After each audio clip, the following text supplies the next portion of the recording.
And here we go. Welcome in to another edition of Bucky and BK. Today is Thursday, May 7th, 2026.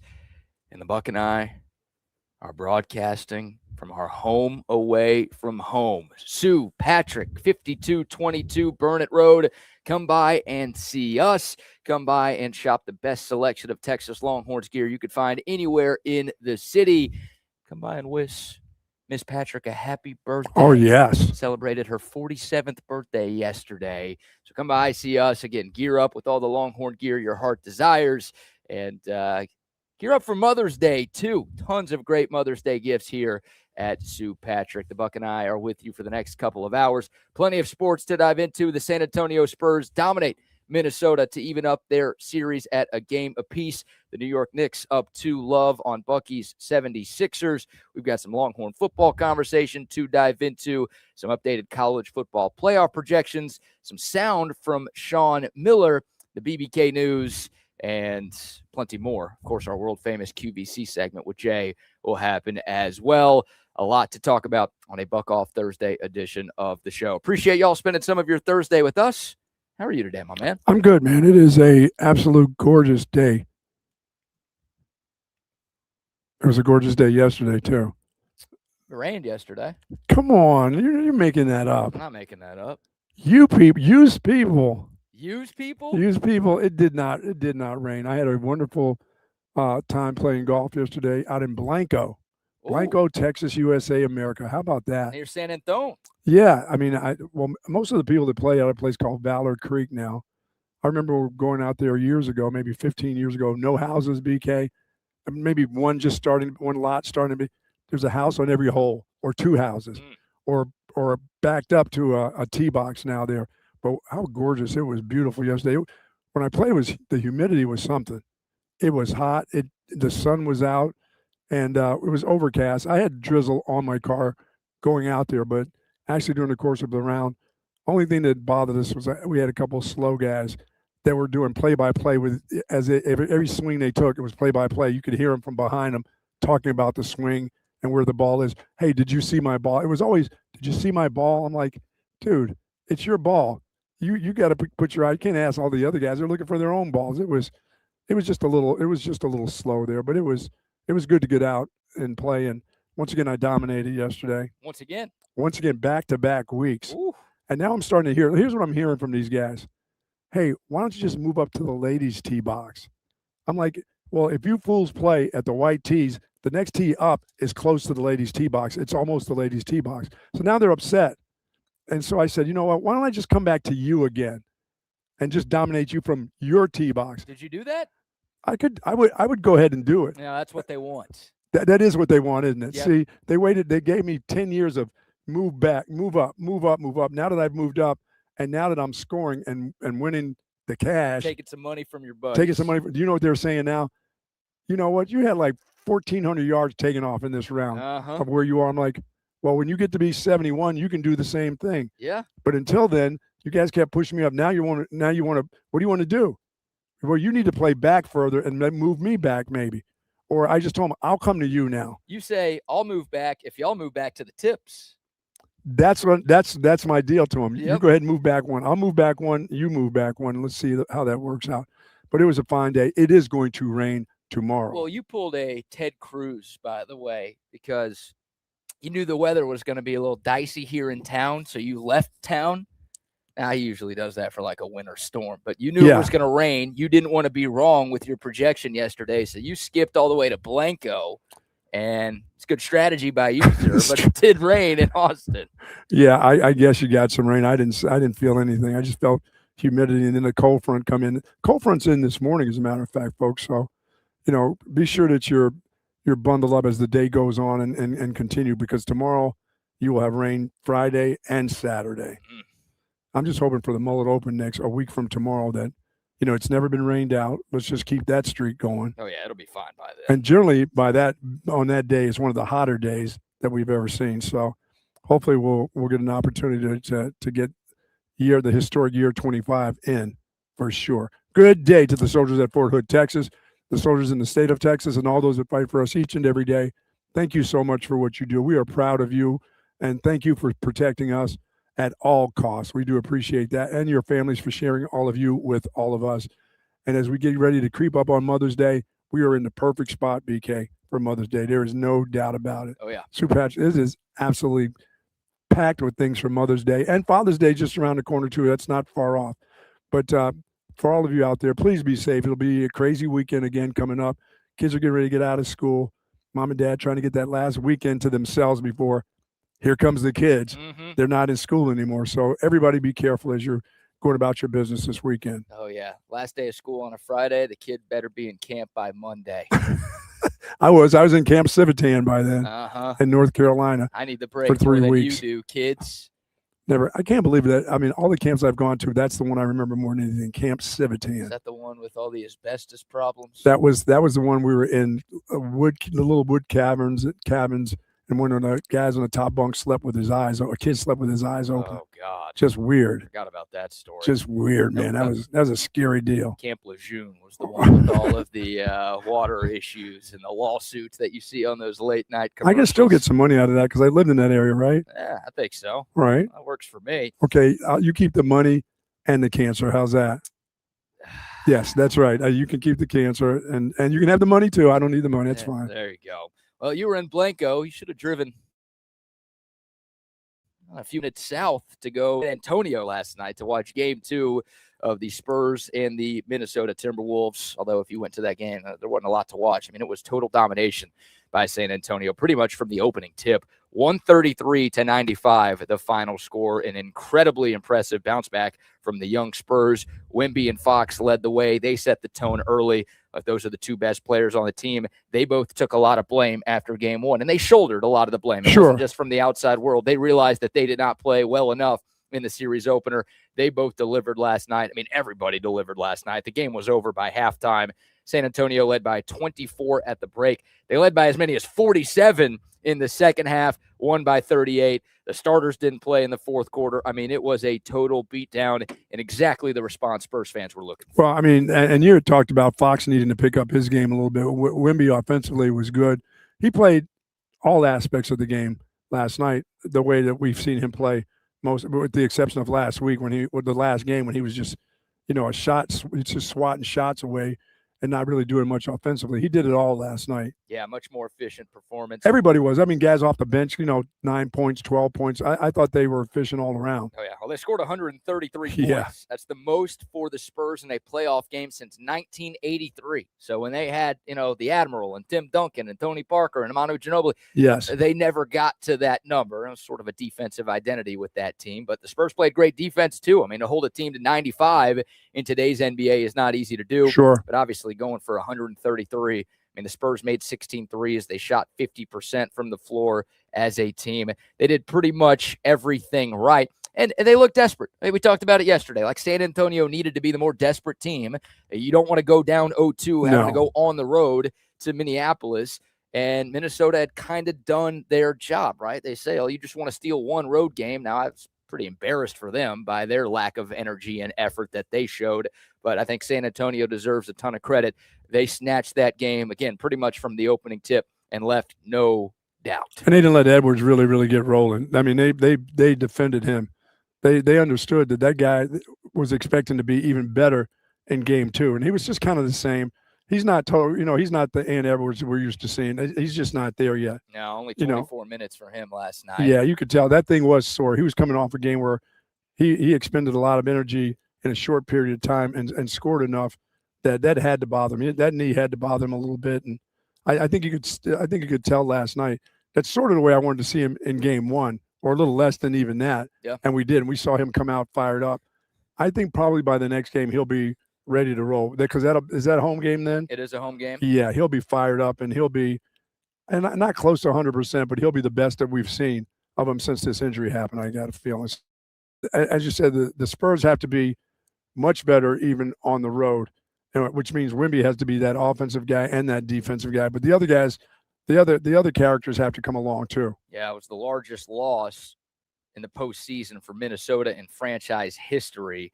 And their head coach, Chris Finch, after the game said, "We got punked." Yeah. And he is absolutely right. And yeah, just an incredibly impressive showing by San Antonio. Games 3 and 4, Friday and Sunday in Minneapolis. And the Spurs bounce back. I saw this morning San Antonio opened up as a 3.5-point road favorite for Game 3 coming up tomorrow. So even though the series is shifting north, Sure, San Antonio is still the favorite, at least for this next game. I expect Game 3 to be much more competitive. I think it's going to resemble Game 1 a lot more than it did Game 2. I would agree. The fans are going to be going crazy up there in Minneapolis. But again, so much to like from the Spurs. And the big thing, what kind of set the tone early, and I know it wasn't Wemby's best scoring outburst of his career. He had 19 points. But he remembered that he was tall. He had a dunk on the first play of the game, a putback dunk. And then there were like 2 or 3 alley-oops in the first quarter where it's like he remembered that he's 7'4". The Spurs remembered that he's 7'4". And it's like, yeah, you could shoot threes, but also nobody can defend you because you're just bigger than everybody else. Yeah, I mean, even when your other players offensively, when they shoot the ball and the ball comes off the backboard or off the rim, this guy came out of nowhere last night on a slam. I'm like, where did he just come from? Yeah, the very first play of the game. I'm like, this dude remembers that he's the biggest thing out there. And he says, if I just follow these up, I'm going to out-jump everybody there. I'm already there. Right. There aren't a lot of people on the face of the earth who can defend Victor Wembanyama. No. And again, he is and his athletic ability and quickness and just he is so coordinated for such a big guy. Yeah. Still amazes me that he fell on his face, but then again, I'm a very coordinated guy, and I've fallen on my face. You're not very coordinated. You couldn't even say that with a straight face. That was hard, yeah. Come on, man. Oh, my goodness. So nice win from the Spurs last night, 133-95. A little bit of sound from some of the heroes from the game. We'll start with Victor Wembanyama. Again, 19 points, 15 boards, only 2 blocks.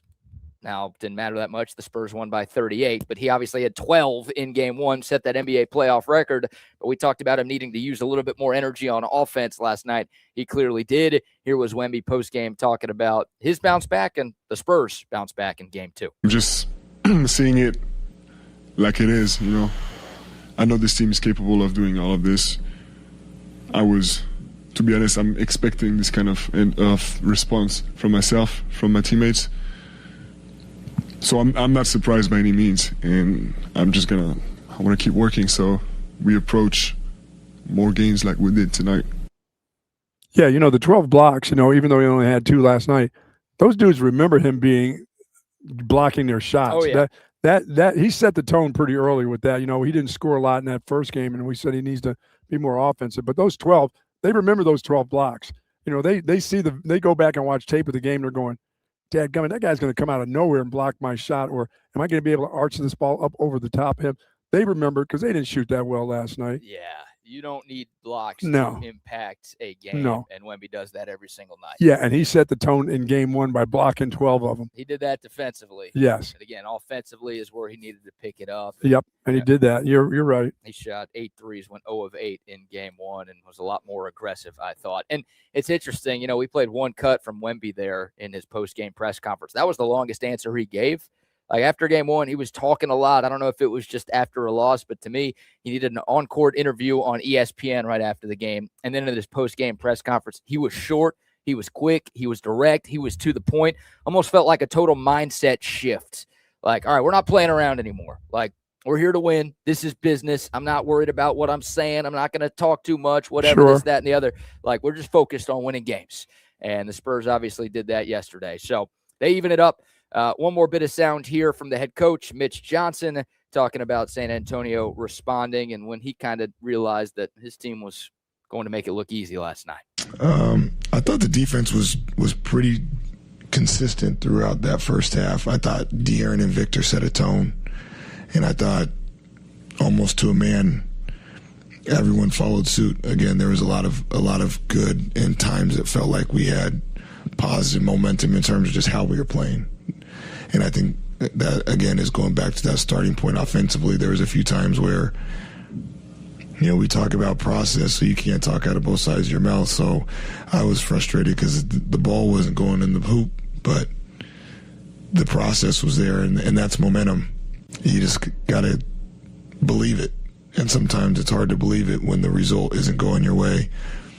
And I think we did that in a strong way tonight, and that's probably what allowed the momentum to continue to increase. And then the score started to follow. Yeah, I mean, he's a guy who knows that he's got a team that with Wemby in there, that they're going to be a defensive team. They make teams struggle getting the ball over the top of him a lot, but he wants them to be an all-around team where he wants everybody to be involved in the offense. I think he felt pretty good about that last night. Agreed. You know, he understands that they can't be one-dimensional, where they can be a great defensive team and be just so-so. I mean, it's the NBA. You're playing against a team that has a guy who can score a lot of points himself. So he knows that all on the offensive end, they all have to be contributors. And when that ball's not going in the hoop and you're playing great defense, still you're playing against a team that can score too. They'll find a way to do it, even though they can get their shots blocked every once in a while. They're still pretty athletic too, and they've been in playoff situations. So yep. For his group, they have to play all-around basketball, and that was it last night. They did. All 5 starters in double figures for the Spurs. Yep. A couple of bench guys in double figures as well. And again, Wemby and Fox set the tone. They scored the first 11 points of the game for San Antonio, and they just stepped on the gas and did not let up after that. So that series, again, 1-1. The other game in the association last night, Buck, by the way, I didn't mention, you did miss. You had Minnesota plus 9.5. You needed them plus 39.5 last night. Sorry about that, sir. You also had the New York Knicks minus 7.5. Thank you. They won by 6. Yeah, I wasn't good in the NBA. That's why I have hockey. Well, you went 1-1 in hockey too. You were 1-3 last night on your Gold Star locks. Now you did get your biggest play right. Buffalo, right? Which was the Buffalo Sabres taking game 1 against Montreal. So congrats to you, but you still did lose 100,000 units on the evening because you missed Vegas in the NHL, and then both of your NBA picks were incorrect. Sorry, y'all. That's all you got? That's all. That's all I have for you. The people are down 375,000 units, and just a half-assed sorry is what they get? I apologize to all of you who are making those kind of plays. Sounds like a Steve Harvey. I have to apologize. I just have to apologize. We will get it back. How's that? There's still time. There's still time is right. Running out of it, but there's still time. Well, your thoughts on your Sixers? It was a great game last night. I mean, game 1 between the Knicks and the Sixers was never close. No. I mean, the Knicks were setting records with how badly they beat down Philly. But last night's game, you had 25 lead changes, which is the most in any NBA playoff game in 11 years. You also had 14 ties. Neither team led by more than 7 points the entire night. Philly was up by 3 with about 6 minutes to go. The Knicks went on a 7-0 run to take the lead. They never gave it up. A much more competitive performance from Philly. But you know who did not play last night? Yes, Joel Embiid, of course. I mean, how do you play in a couple games? What happened to him? Did he get a cold or something? Well, it wasn't related to the appendectomy that he had a few weeks ago. Apparently, he was dealing with both hip and ankle injuries. And he could not play. Guy. Tried to give it a go and shoot around yesterday morning, and it wasn't enough. Yeah, these are the things that keep this guy out of half the season. Oh, my ankle is sore today. Can't do it. I'll see you in about 3 or 4 more games. This is not the time for that. I don't like questioning guys' toughness, especially in the postseason. It's like, this is what these guys play for. Yes. But when Joel Embiid has the track record that he does, it's hard to not be like. Weird little things. Not, he has a broken ankle. No, his ankle's a little sore. His knee's a little sore. Right. I think he's going to play tomorrow. At least that's the plan when this series goes to Philly. But he's well enough at home. He'll be just fine, huh? I don't know. I don't know what to expect with him. That's true. You're right. It feels like a coin flip with that guy every game. So they need him to have any chance in this series. Boy, Maxey is special. Right, yeah. Wow, is he good. They've got some other good players, which is why last night's game was close, even without him. But if they are, I would have said this at the start of the series, but now that they're down 0-2 and they've got to win 4 of the next 5, then they've got to have Embiid on the floor. Oh, for sure. Chance. And it's interesting. We might talk about this more tomorrow, but game 3, again, in Philadelphia tomorrow night. Before the series, Joel Embiid basically begged Sixers fans to not sell their tickets online. I remember that, yes. The last time these teams played a playoff series, it was nothing but New York fans in Philadelphia, and he was basically begging them to not sell their tickets. The Sixers themselves, they restricted their ticket sales to only people around the Philadelphia area. Yeah, how about showing up to the game yourself, they're superstar. Yeah, that's the interesting part. You're begging for your fans to show up, but will you show up for your fans? Wow. I don't know. I don't think Knicks fans are going to take that lightly. I think there will be plenty of them in the stands. There'll be tons. Yeah, the resale market is the resale market. So Philly could try all they want, but there's going to be a lot of that ugly orange. Orange and blue. At Wells Fargo there. Yeah, a lot of orange and blue from the Knicks. So there you go. Those are your 2 game 2s in the association last night. I guess while we're talking basketball, Buck, you've got 2 game 2s tonight. Any Gold Star locks for the people? Game 1, Cleveland at Detroit. Pistons up 1-0. They were 3.5-point favorites. Yeah, I'll take 100,000 unit on Detroit. Yeah, you had that right in game 1. Yes, they'll run over. They'll get another one of those wins right here. Going back to that well. And then what was a blowout in game 1, the other Western Conference series, the Lakers and the Thunder. Oklahoma City, again, a 15.5-point favorite. That was the line in game 1. They won by 18. You had that pick right. Was that the game where SGA didn't really do very much offensively? Yes. Well, he'll do a lot offensively in this game. I'll take them. I'll take the Thunder for 25,000 unit play. That's all. Not feeling good about that. No, that's a lot. That's a lot of points in the playoffs. You had it right last time. Vegas had it right last time. Yeah, I'm gonna say LeBron will make some jumper at the end. It doesn't matter as he walks off the court after they shaking hands and they lose. But no, I don't. That 15 is too many. And 1 game in the NHL tonight. The other Philadelphia team in action, the Flyers playing host to the Raising Canes of Carolina. Canes up 2-0. I think the Flyers are going to get one. I'll go 50,000 units on the Flyers at home. 50,000 units on the Flyers. I'm going to show my Flyerdom now. It's time for me to show my Flyerdom. Yeah, back. I haven't seen a shirt, a jacket, a hat for the Flyers or the Sixers. No. Both of those teams still alive. I'm not a gear wearer, and especially for the Sixers. Just Longhorn stuff. Huh? Absolutely. Whatever Sue Patrick gets you. Dude, anything Longhorns I'm about. I can't do the pro thing. I just never have. Just the Yankees jersey? Just my Yankees, basically my Yankees cap that I'm supposed to be buried in. I do have the outfit. I was about to say. I have the whole wardrobe. Once I get to the playoffs, I'm going to wear that too. You have to get buried in that. No, not the gear. Not the full uni? No, just Come on. No, Yankees fan in life, Yankees fan in death. No. Just the old hat, the old Yankee hat. I won't do the full uni. I've noticed that you haven't talked about the Yankees. Oh, that's right. The Rangers are up a game now, aren't they? Well, now they played 2 and they're 1-1. They're 1-1. But the Rangers did win last night at the Stadium. Yes. So thank you very much. And what was that? 6-1? 6-1. It's a good game for the Rangers. Nathan Eovaldi, 2 weeks in a row. The game the Rangers beat the Yankees in Arlington, he was awesome.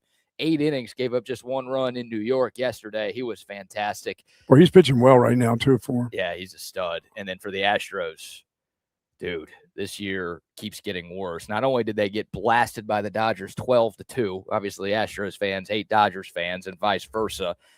Carlos Correa is going to have to undergo season-ending ankle surgery. He tore a tendon in his ankle during batting practice. Just said he took a normal swing and felt a pop. It's a torn tendon. He's done for the year. And the Astros are 15-23. They're horrible, and everybody's hurt, and more people are getting hurt. And, well, I guess the good news is they play in the AL West, which is an awful division right now. So they're only 4 games out of first place, despite being 8 games under 500. But there are not a lot of reasons for optimism. Well, he gets back to the Astros and bang. Yeah, and he was playing pretty well, too. Yeah. Was their leadoff hitter, off to a solid start this year. And one of the most important pieces, again, so many guys have been hurt. Jeremy Pena's been out, so he's shifted over to shortstop. And, he's a veteran, obviously. Dude gets hurt in BP. Gets hurt in BP. That's what happens when you get in your 30s, Buck. Trust me, I know. Yeah, don't overswing. So I guess the good news, the Astros did not get swept by the Dodgers in that series, but they did get one, didn't they? They did get one on Tuesday night, but, they lost 2 of 3, and again, more importantly, they it's too bad, man. Carlos Correa. So there you go. There's a little Major League Baseball. How are you feeling about the Rangers? Not good. They've got great pitching. They can't hit.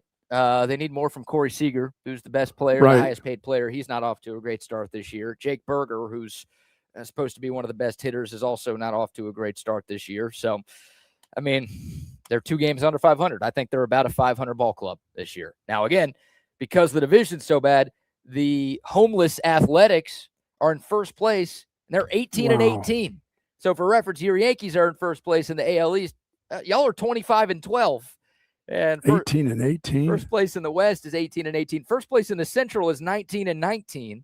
There's only two good teams in the American League right now. It's the Yankees and it's the Rays.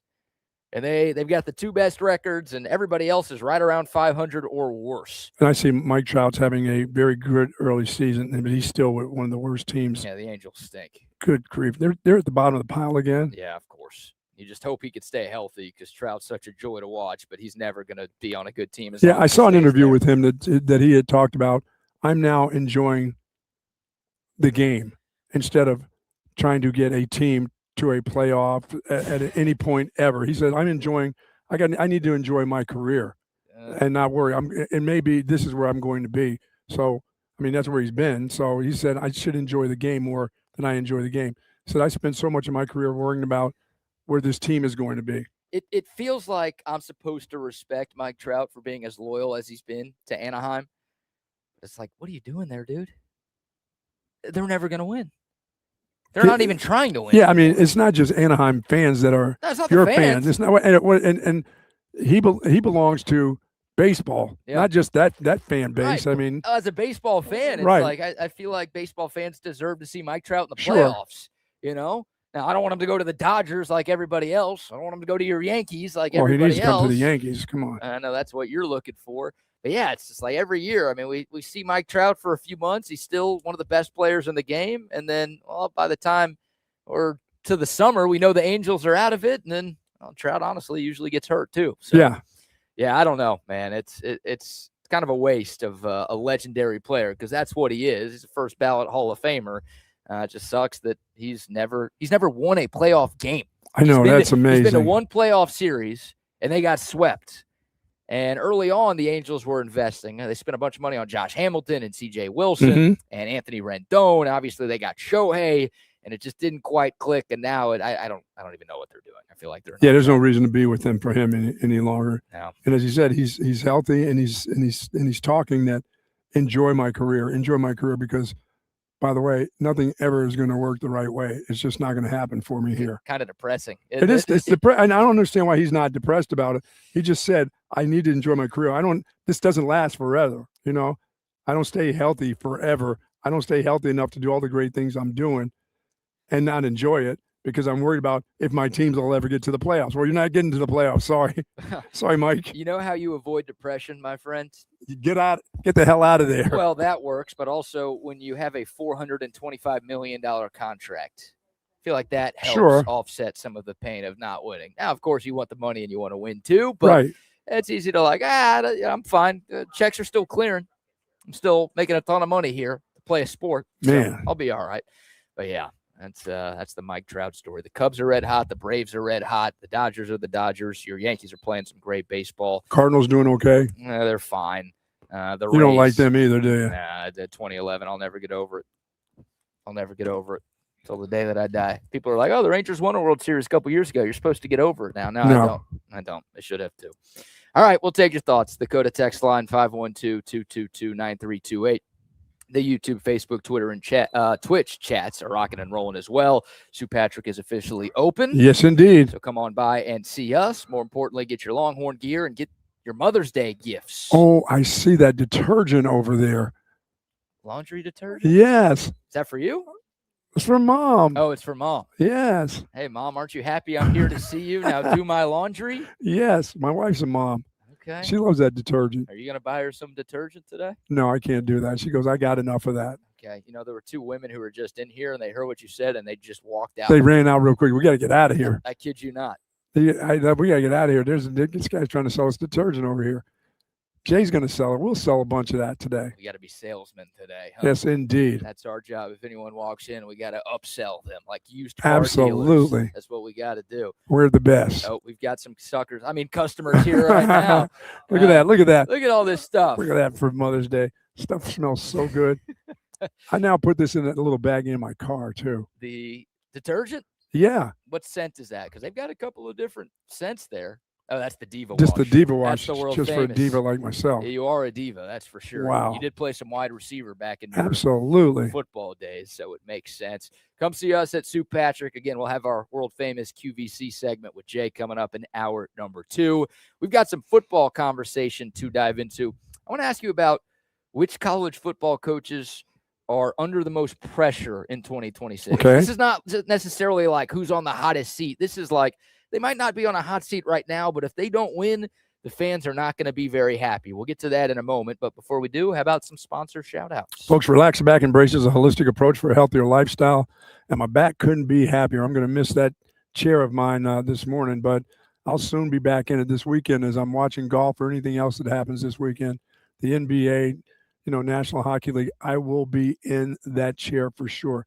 It gives me all the support that I need. I've had that chair for over 20 years now, but you can find that same relief at the Relax the Back store. They've got 2 great locations. They've got zero gravity recliners, of course, adjustable mattress sets available for you, those Tempur-Pedic pillows and mattress sets. And at the Hill Country Galleria, right across the street from Whole Foods, and up north, right up the street here at the Gateway Shopping Center, right across from the Container Store. Folks, live pain-free like the Buck at Relax the Back. Yes, indeed. Love Relax the Back. And there's a really good combination that you have at your place with your Relax the Back chair and your AV consultation. Absolutely. Talking about watching all the sports. It's a great time of year to be a sports fan. And if you haven't made the call to audiovisual consultations yet, you are missing out. Stop watching the game on some 42-inch screen. Stop feeling the need to drive to the sports bar to watch your favorite teams play. Stop going to friends' places. They don't want to see you. Stop showing up at their place. They're tired of you coming over and drinking all their beer, all right? AV Consultations, they will upgrade your home TV setup. So your home is the place to be for friends, for family, more importantly, for yourself. The big 85-inch screen like the Buck has, I've got 4 65-inch screens on one wall. It's the man cave I always wanted as a kid. Mom and Dad said no chance. I said, I'm in charge now. I'm the captain now. There you go. Well, really, Tom McKay's the captain. He's the guy who made it all happen. AV Consultations, they do TVs, they do surround sound speakers, whole home lighting.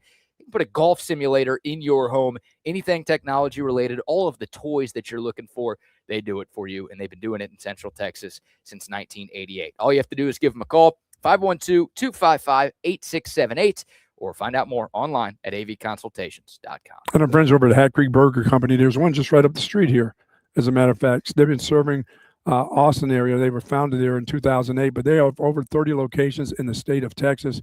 It's always a place, folks, where you can come in with good food, good folks, and a whole lot of fun.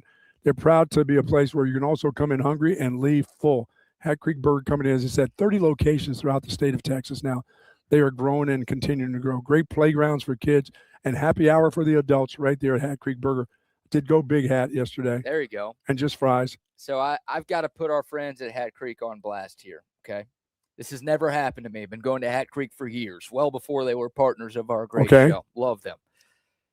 I told you I had a dinner near the Pennybacker Bridge last night. Okay. And I told you on my way home I was going to stop by the Hat Creek Shake in Westlake to get a banana pudding. You're not going to tell me the machine, they didn't go, machine didn't work. Machine didn't work. Oh. I know. It's never happened to me before. You know where that happens to you? McDonald's. Yes. They went McDonald's on me. I couldn't believe it. They go McDonald's on you? I was almost crying. It's like going Aggie on you, did they? I get to the drive-thru and I'm like, yeah, 1 banana pudding shake, please. And they were so nice about it. Like, sir, I'm so sorry.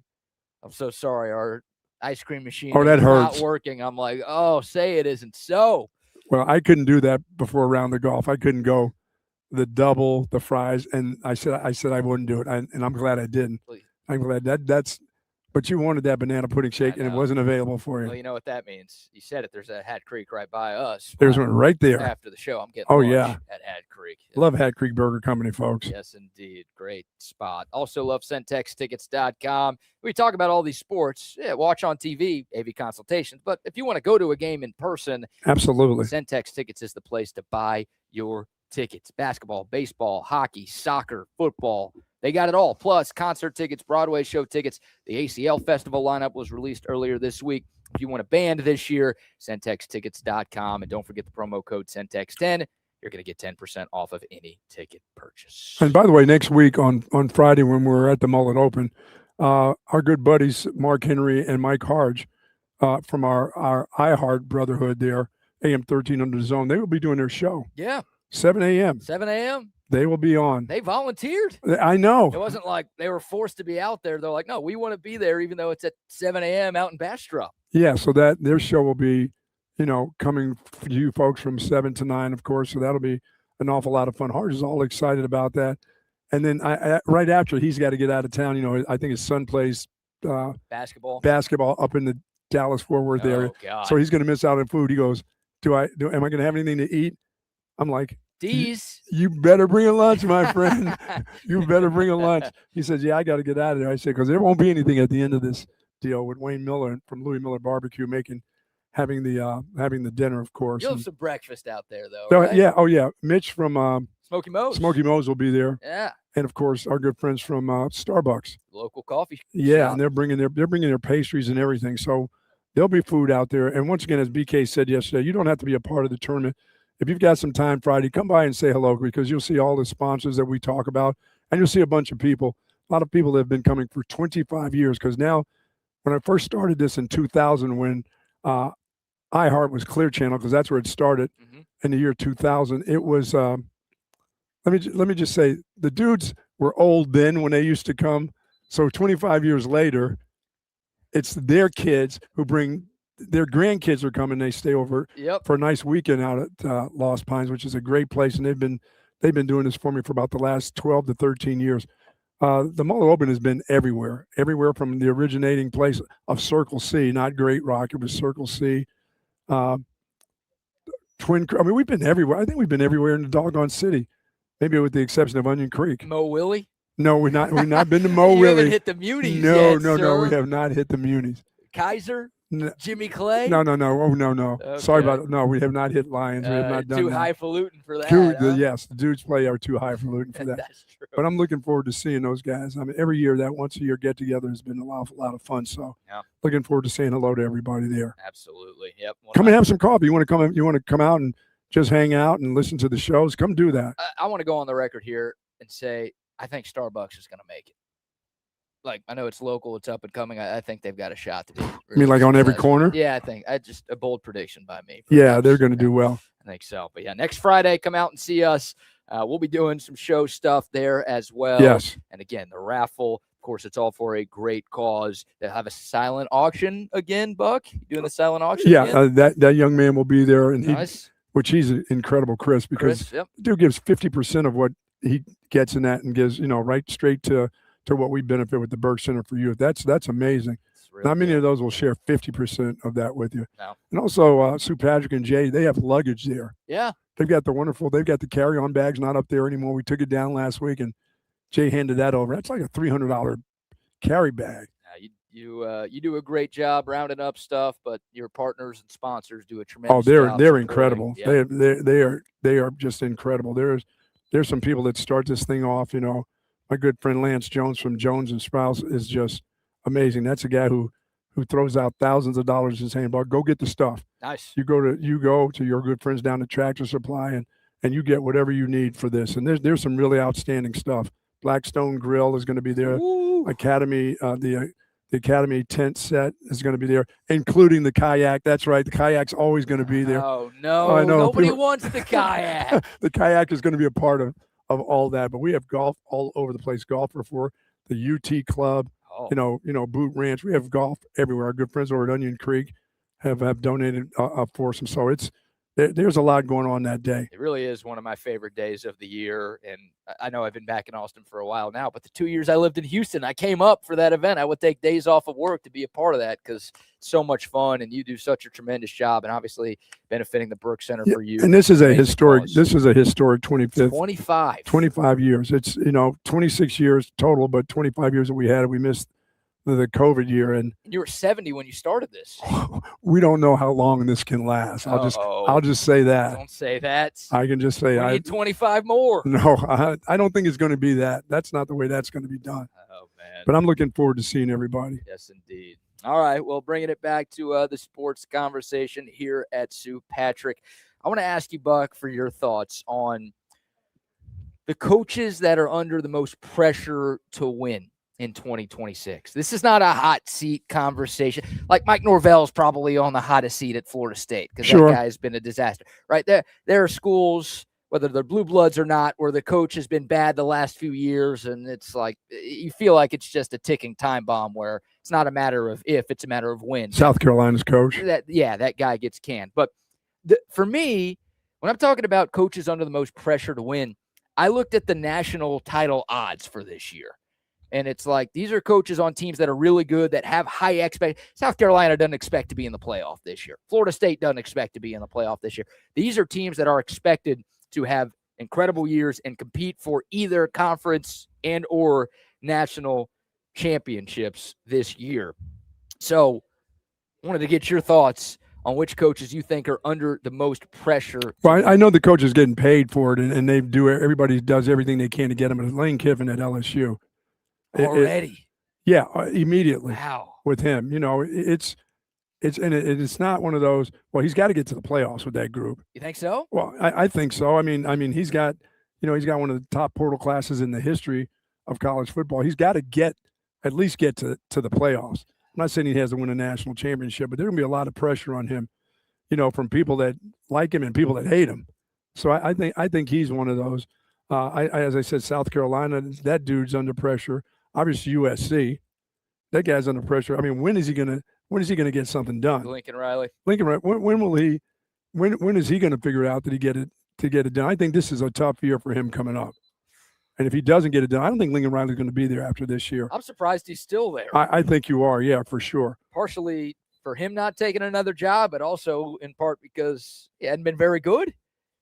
Yeah, I mean, Alabama coach, once again, they've given him another, they've upped his contract, but the pressure on him, I mean, just the day-to-day. I mean, I would feel like if I was that guy, I would have a hard time walking downtown without somebody saying something out of a car. You just got an extension. I know, but they're and those people don't whisper things to you. They probably yell out of the car as you're going down. You're walking down the street with your wife, and they know who you are. Oh, they will stop hooking up with their sister to tell you how much they hate you at Alabama. And I know, and you're like, you guys just paid me some more money to stay here, and this is how you treat me?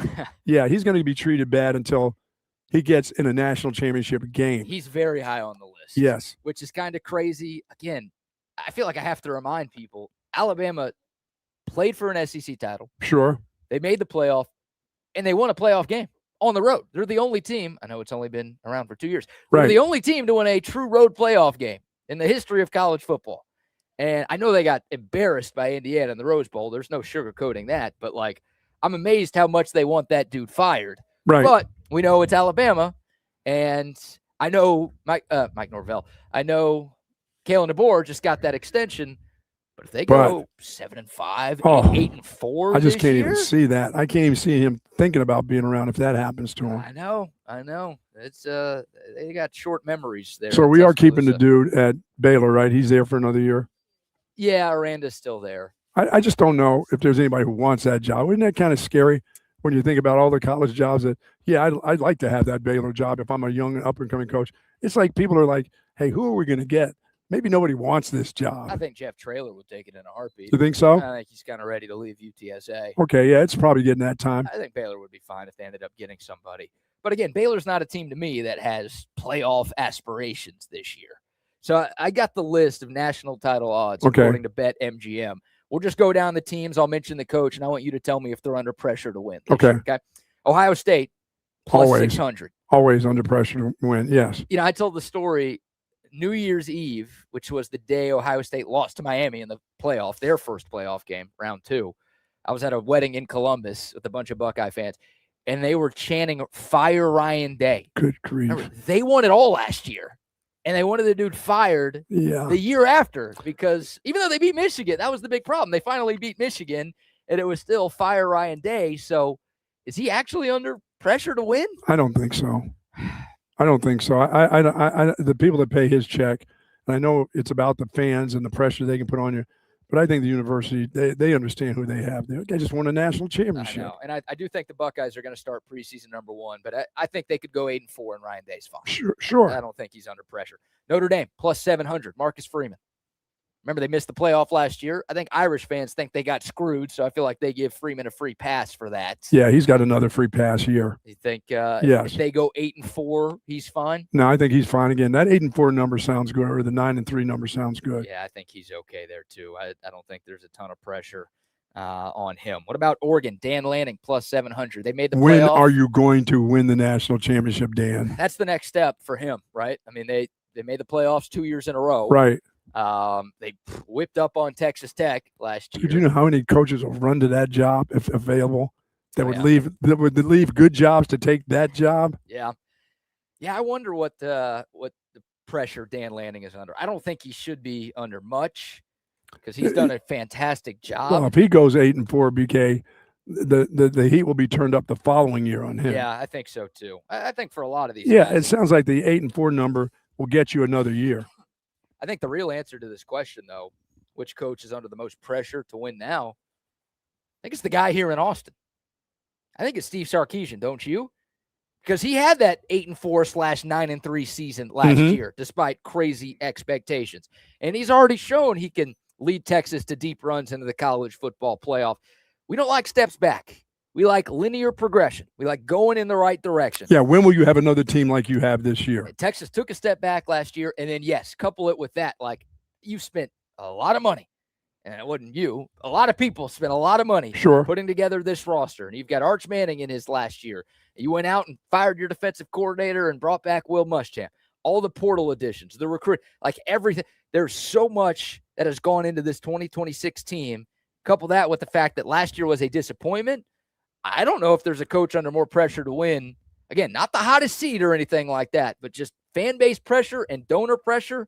I think it's the guy here in town. Yeah, well, financially, he's been stepping in a bucket of gold, but eventually you're going to step in a bucket of you know what if you don't get you into that national championship game. Once again, I'm the guy who says, "Get me to the game." All kinds of weird things can happen in that game. Well, that's fine. I think you get me to the game. That's clearly a step in the right direction. Yes, because you haven't been there since 2009. I would agree. Obviously, Sark hasn't been there, but the question is, like, okay, what if it's less than the game? What if you make it back to the semifinal again? Or people going to be happy with that? Is that enough? No, I don't think it'll be enough this year, but I don't think it'll be enough to get you fired. The seat will get hot, but I think the following year, once again, he's one of those guys, I believe, BK, to gets that following year. And if that following year comes up with 8 wins, Arch Manning is gone, and then all of a sudden your team takes a dip because you lose the quarterback and some players, and you don't do as well as you, even though these talented kids that we talk about, these young ones we talk about, they start getting out of here, or your team starts getting to the 8-4s and the 9-3s, then that following, that's when that stuff will really ratchet up on him.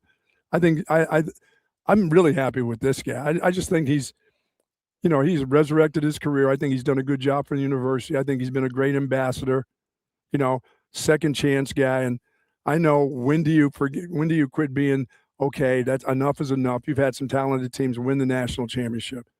This is the year, because I don't know after this year. And yes, I like the quarterback and all that stuff. You don't get a better team than you have this year. No. And once again, I'm still waiting. I don't care who you got as defensive coordinator. I'm waiting for the year where the defense isn't quite the same. And offensively, the offensive mind guy has to score like 40-some points a game to help you win. The defense just holds on enough that if you score 40-some, you still should be good. That was last year where the defense wasn't the same. I think it's safe to say that. I think you usually talk about the defensive line. The line. It's more the line. Yeah, stopping the run. They still did a pretty good job of doing that. But no, the defense went from top 5 in back-to-back years to like the mid-20s, which isn't horrible. Yeah, if you could do that in penalties and some of these other things that the offense struggles with, of course, you win. Of course. But it was enough for Sark to feel like he needed to make a change at defensive coordinator. Yeah, I still don't feel like it would have to be something really bad to happen this year. I mean, where your quarterback's healthy, but you are the root cause of why you don't win, Yeah. Well, if they go 8-4 or something year, then I don't know if there will be a next year. I really don't. Now, I don't expect that to be the case at all. But to your point, if not now, when? Like, that's what Longhorn fans are going to be asking if Texas comes up short of, let's just say, getting to a national title game, right? Yes. Maybe they lose in the Final Four again like they did in 2023 and 2024. Okay. The question is going to be, if not now, when? Now, that's not going to mean something's going to happen to Sark. If he wants to come back, he'll be back, no question. But that's – well, like I said, if it's on his end, this is where hey, listen, coach, you need to get an offensive coordinator. You need somebody else to call the plays. You're not that guy we thought or who you think you are. And if you do, it's not happening. We need to get someone else to call the plays. And you do the other things that a head coach needs to do. You make the decision-making and everything else. But once again, in my mind, if that happens, he's not going to be here anyway. He doesn't want to be here. You just give him the Dennis Green. They are who we thought they were. You Well, are who we thought you were. I just have in my mind thought for years if that guy is not the play caller, he won't be the head coach. Yeah. And it won't be because of what people do to him. It'll be that he's like, this is what I do. Oh, right. This is why I got hired. And if you don't want me to do that, I'll just, I'll take myself to someplace else. I mean, I get 12 million, but I'll get 10. If the offense sputters the way that it did last Yes. year, then Sark's going to be forced to do something this next off season. And I hope he's not. And I hope he we hope everybody, he's in that national championship game. Yeah, Then we don't have to worry about I that. hope he proves everybody wrong. And Right. Again, it's been a long time. Jimbo Fisher is the last college football coach to win a national championship while also calling plays. And that was before the playoff even got here. That was 2013 at Florida State. So Sark is trying to do something. It's been done in the history, and people win Super Bowls when they're head coaches who also call plays. Sure. But it hasn't been done in a while in college, more than a decade. So that's what a lot of fans know, that stat. And they're like, well, if you can't win it this year, then maybe this is the thing that can help us win it. But you might be right, where Steve Sarkisian is not so receptive to that. Yeah, I mean, and he's a hell of a recruiter. There's no doubt about his recruiting and him gathering a staff. So, and he's kept a bunch of these guys together for quite a while. I've said it for years, though, Buck. It ain't that hard to recruit at Texas. No. I mean, he is a very good recruiter. Don't get me wrong, but it ain't that hard to recruit. Charlie Strong recruited very well. Tom Herman recruited very well. Now, Steve Sarkisian's obviously done way more than both of those guys ever did at Texas, but I'm looking for results at this point. Well, I mean, I don't blame you. Like I said, if it's not done this year, I'm thinking in my mind, and as I said, I'm watching. Quarterback's going to be gone. Mm-hmm. I mean, you got two running back. Those dudes aren't going to be here next year. You're going to be relying on some very young players that we need to see this year anyway. For what the future is going to be like. We got young quarterbacks coming in and stuff and playing.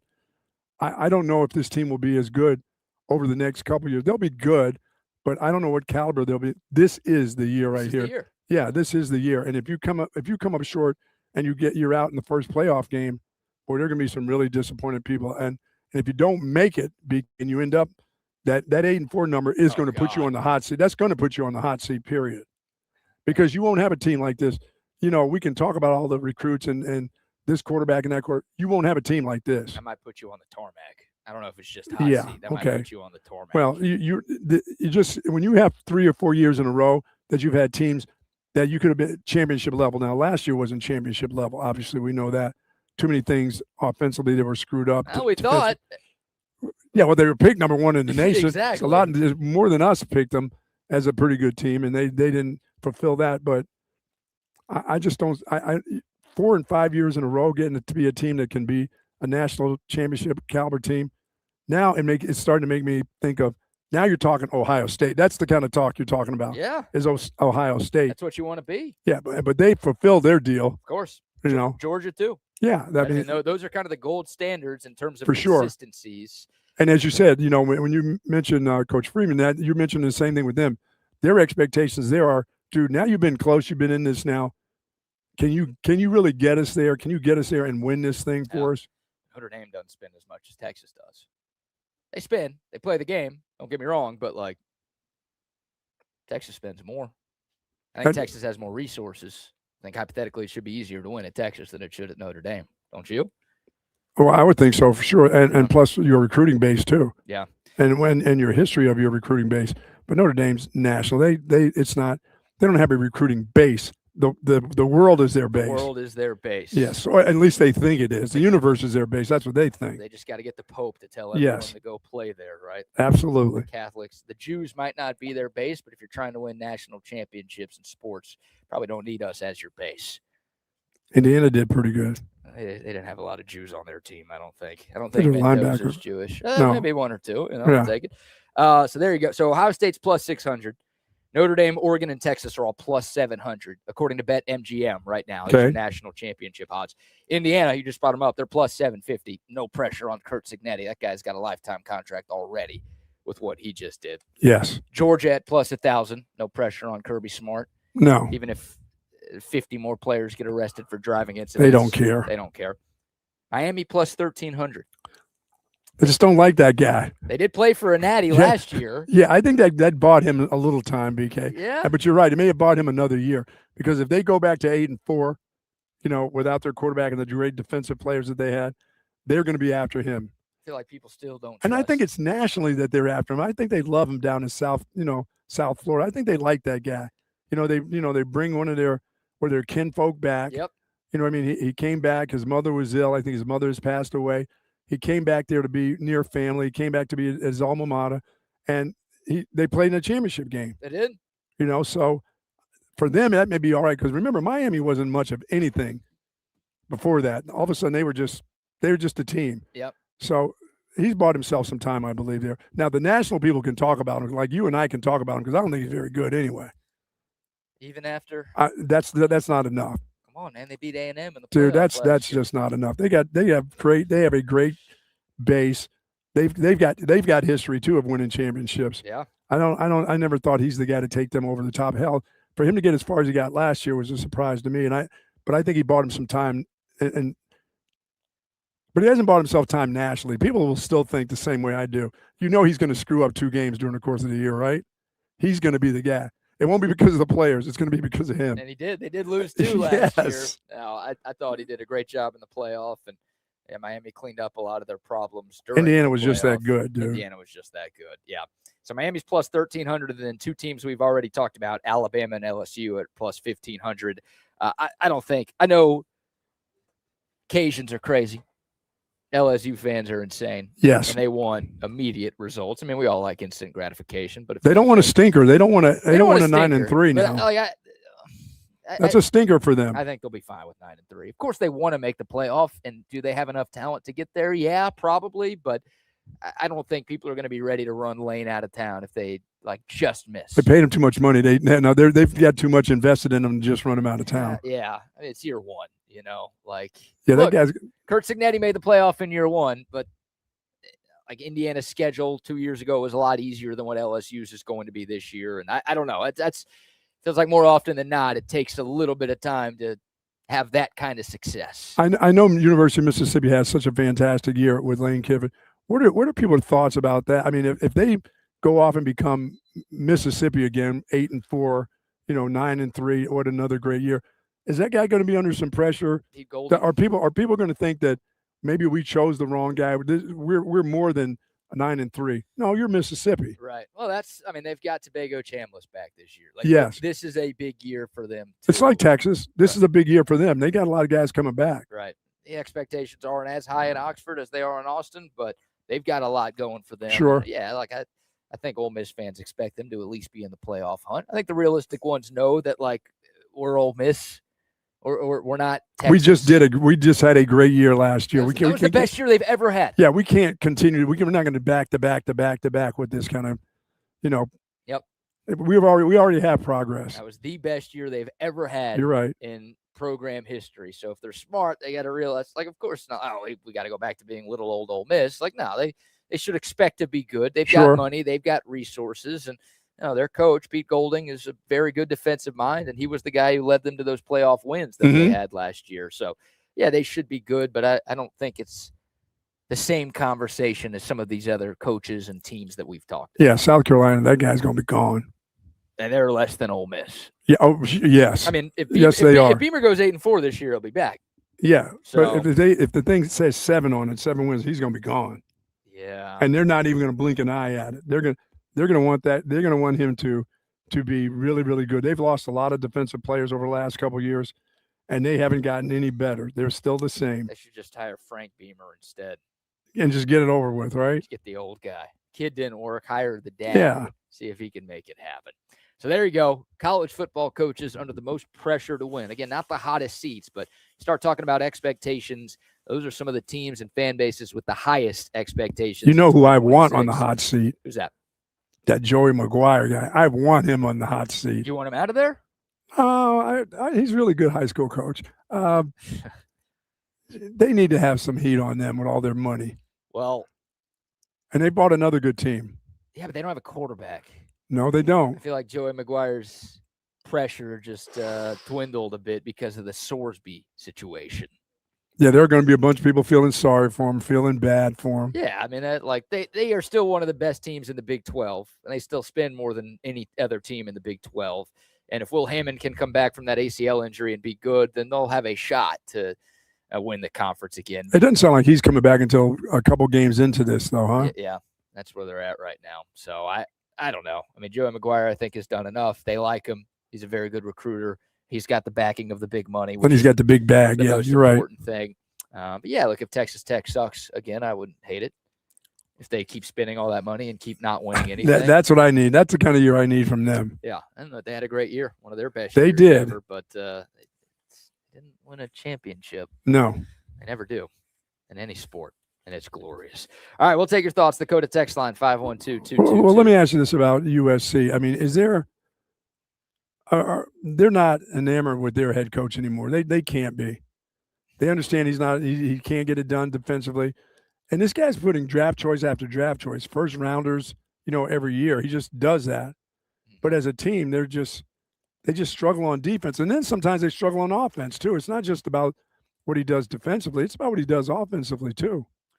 I think they thought they were going to go to the Big Ten, and I don't think they thought they were going to run roughshod, but I think they thought they'd be really, really in it with a lot of teams in the Big, only to find out that the physicality is for real there. Yeah, I mean, I don't think Lincoln Riley wanted to go to the Big Ten. I think part of the reason why he left OU is he didn't want to go to the SEC, and then it came out later that USC was going to the Big Ten. So I think that guy kind of wanted the easy path to get to the playoff. Now, since he took the job, the CFP has expanded, and we know it's about to expand more, so the path naturally is going to become easier for him. But yeah, it's been a disappointment. I mean, 2022, when they had Caleb Williams, they made the Pac-12 title game, and they lost. They were a win away from making the 4-team CFP. They lost to Utah, and that was like the closest he's got. Since then, 8 wins, 7 wins, and 9 wins last year. What about the fire hose guy at Oklahoma? He's fine. Oh, that got him. That got him something good there. Yeah, I think because he's such a great defensive mind. They made the playoff. I mean, it's true. More than what happened here. They got embarrassed in the playoff, but yeah, that was a huge. You talk about linear progression. That was a huge step for Brent Venables. I still have my doubts about him, and I will feel confident going into the Cotton Bowl every year with Steve Sarkisian going up against Brent Venables. But that guy cooled off his seed a lot. Yes, you're right. By doing what he did. But look, it's Oklahoma. The expectations are high. So if they take a massive They need to have 8. 7 will get him fired. Yeah, you might be right. I think they're going to be good. I think OU's a playoff team again this year, unfortunately. Yeah, I think Texas is. I think Texas is better than Oklahoma, but I think Oklahoma is one of the 12 Until I see their running game get really, really good. They didn't have one last year, and they made it. I know. I don't know if he's going to have that kind of defense. Well, he's had every year. I know. They lost some pieces, but I think that defense is going to be salty again. But will they score against Texas? Last 2 years would tell you no. Survey says Will they throw picks against Texas? Survey says yes. Well, Intercept here is still the guy, as he liked to call him. So, yeah. No doubt. Glory hole. That's not the drop I was trying to play, but yeah, that one always works. Anything with Jerry works. Thank you, Jerry. All right, we'll take your thoughts. We'll get back into the college football conversation. Got some Sean Miller sound to get into. He recently did a podcast interview on the field of 68. I'll let you hear from the men's basketball coach. We've also got our world-famous QVC segment with Jay, and we'll tell you about the downfall of Spirit Airlines here as well. But before we go any further, how about some more sponsor shout-outs? So our friend Matt King, who is getting ready, I'm going to call this an attempt to go 2,000 miles. Well, you have to have an attempt before you actually do it. So he's going to go 2,000 miles. He's going to attempt to go 2,000 miles from, how about this, Mexico all the way to Canada and raise $1 million and give it away along the route, which is incredible. He's going to give it directly to communities and meet folks face to face throughout his journey. 2,000 miles, not 200 miles, folks. Our friend Jay here goes 200 miles, but Matt's going 2,000 miles across this country. So go to therideproject.com, please, and help him out as he's trying to raise $1 million. And it's not just about the ride. It's about it is about the money, BK. It is about the money because he wants to raise $1 million, but he also wants to give $1 million to needy families, needy communities throughout his journey, which is incredible. It's not just about the ride. It's about what he's going to do along the ride. So go to therideproject.com, give what you can. He would appreciate that. I think we're going to talk to Matt tomorrow probably and ask him how he's doing and as he gets ready for this journey. Help out all you can by going to therideproject.com. It is about the money. It is about the money, isn't it? But the money's not going to him. No, it's not. It's about the money going to people who need it. Yes, for sure. That's the beauty of the Ride Project. Also, a shout out to our friends at Qualis Roofing and Construction. We've had some crazy storms. Yes, we have. We might have some more crazy storms. If something happens to your roof, or you just want to make sure that your roof is ready to go for the next big storm that we've got coming our way, reach out to our friends at Qualis Roofing and Construction. More than 700 five-star reviews online, A+ rated by the BBB.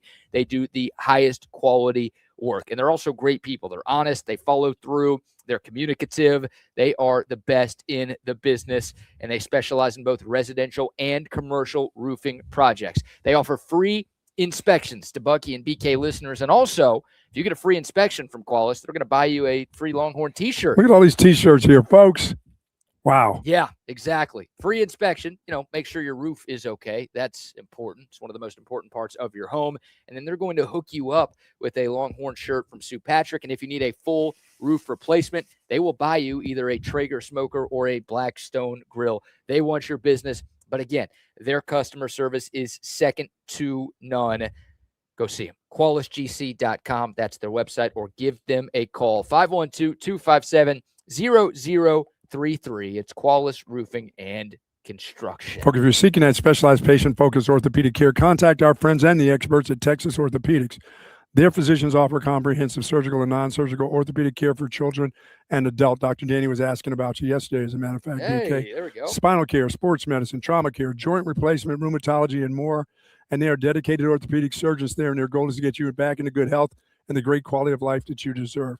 So if you're that weekend warrior and that knee is starting to bother you to the point where you can't take the pain anymore, please contact the experts at Texas Orthopedics. Texas Orthopedics is the largest independent orthopedic practice in Central Texas. For more information, go to txortho.com. Hey, Dr. Danny, I'm too young. I'm not trying to see you yet. Yeah, you don't need to see him. I like That's you. That's for my old pickleball guys Yep. who out there diving on the pickleball court, showing their wives the athlete that they used to be. I'm a huge fan of Dr. Danny, but I don't want to see him. Yeah, I talk to him on the phone. Maybe I'll see him at a Longhorn game because he goes to a lot of them. But I don't want to go to. You don't his want to see him in the office. waiting room. You don't want to go to his office. No, I'm trying to avoid that as long as I can. He is absolutely fantastic. My wife had some shoulder problems. She went to him. She has not complained about her shoulder since she went, and Dr. Danny did a little thing for her. And this is non-surgical. So it's about not just having surgery, but non-surgical prevention that you can do if you go to Texas Orthopedics. Yeah, they're the best. And speaking of the best, Altstadt Beer. There you go. That's the best. I know Jay and the gang at Sue Patrick, they like themselves some Altstadt Beer. Yes, they do. Because they've got good taste. And if you have good taste, you also like Altstadt Beer. The best beer all throughout the great state of Texas. Brewed in Fredericksburg, right in the heart of the beautiful Central Texas Hill Country. If you're looking for something to do this weekend, remember Texas baseball out of town, Texas softball out of town. How about a trip down to the Altstadt Brewery in Fredericksburg? Live music every weekend. They got great food, tons of beer samples. They've got an indoor space. They've got an outdoor beer garden. I'm telling you, it's the perfect day trip for the beer drinkers in your life. And if you can't make it out there, well, you can make it to your favorite grocery store or liquor store or bar or restaurant, and you can order Altstadt Beer. It's the only beer I drink. It should be the only beer you drink as well. Tons of different brews, something for every palate out there. Go get you some. It's Altstadt Beer. No impurities, no regrets. All right. Get to a little Sean Miller sound here, sir. Yes, sir. It's been a while since we've heard from the men's basketball coach. Anybody crossing that street? We will foul the living out of you. He did not say that on his recent podcast appearance on the field of 68. He did not say this either. We have a virus called fouling. Oh, Lou Carnesecca himself. And he sounds like him. He definitely did not say this. But our team, and this is a Texas problem, we have a virus called fouling. And it has plagued us from the opening tip of the first game until tonight. It's not the officials. It's not Kentucky. We will foul the living shit out of you. We'll foul a three-point shooter. We'll foul at the end of the clock. We'll leave our feet on drives. We'll reach. You describe the foul, and the team that I'm coaching will commit it. Tonight, we lost Kentucky was 30 for 35 from the line. All right, that's enough of that one. Dude, you're talking about a guy telling it like it is. Like from the beginning, like from the first game on, we will foul you any way possible. We'll foul you. When you come out of the locker room in the tunnel, we will hack you and push you up against the wall, and they'll call fouls on us before we even get to the court. During layup lines. Oh, my God. We'll come over there and hack you. Oh, my goodness. Uh-huh. That is the funniest post game right there.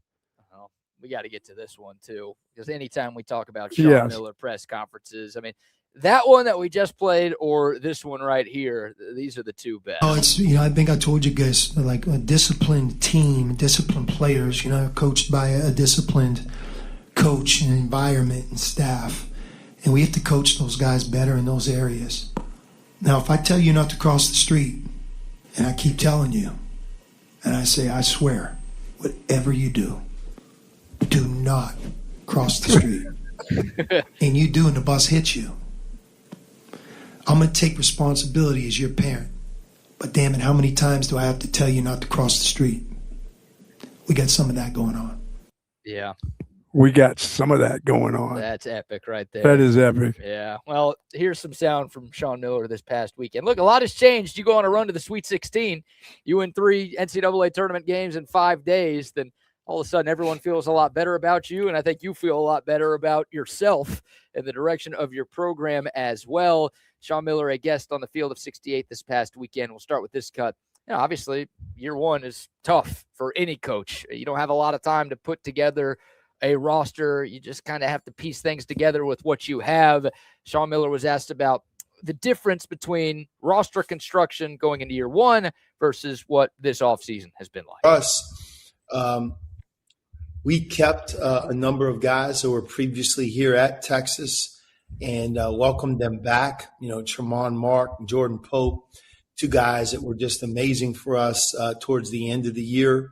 But we did that. We mixed in some guys that we were able to bring with us, some kind of late in the game.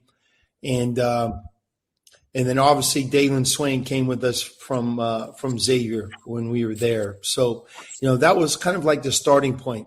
I think like everything, Jeff, once you're in a league and you change to a new job, especially at a place like the University of Texas, it's really healthy to have the perspective of being at that place for a year, being in that league for a year. You're much more sure-footed. I think at that point, like what it's really about, what you need to be successful. And to some degree, you learn a lot about, the place that you're now at. So coming into this spring, we really did, in fact, have a plan.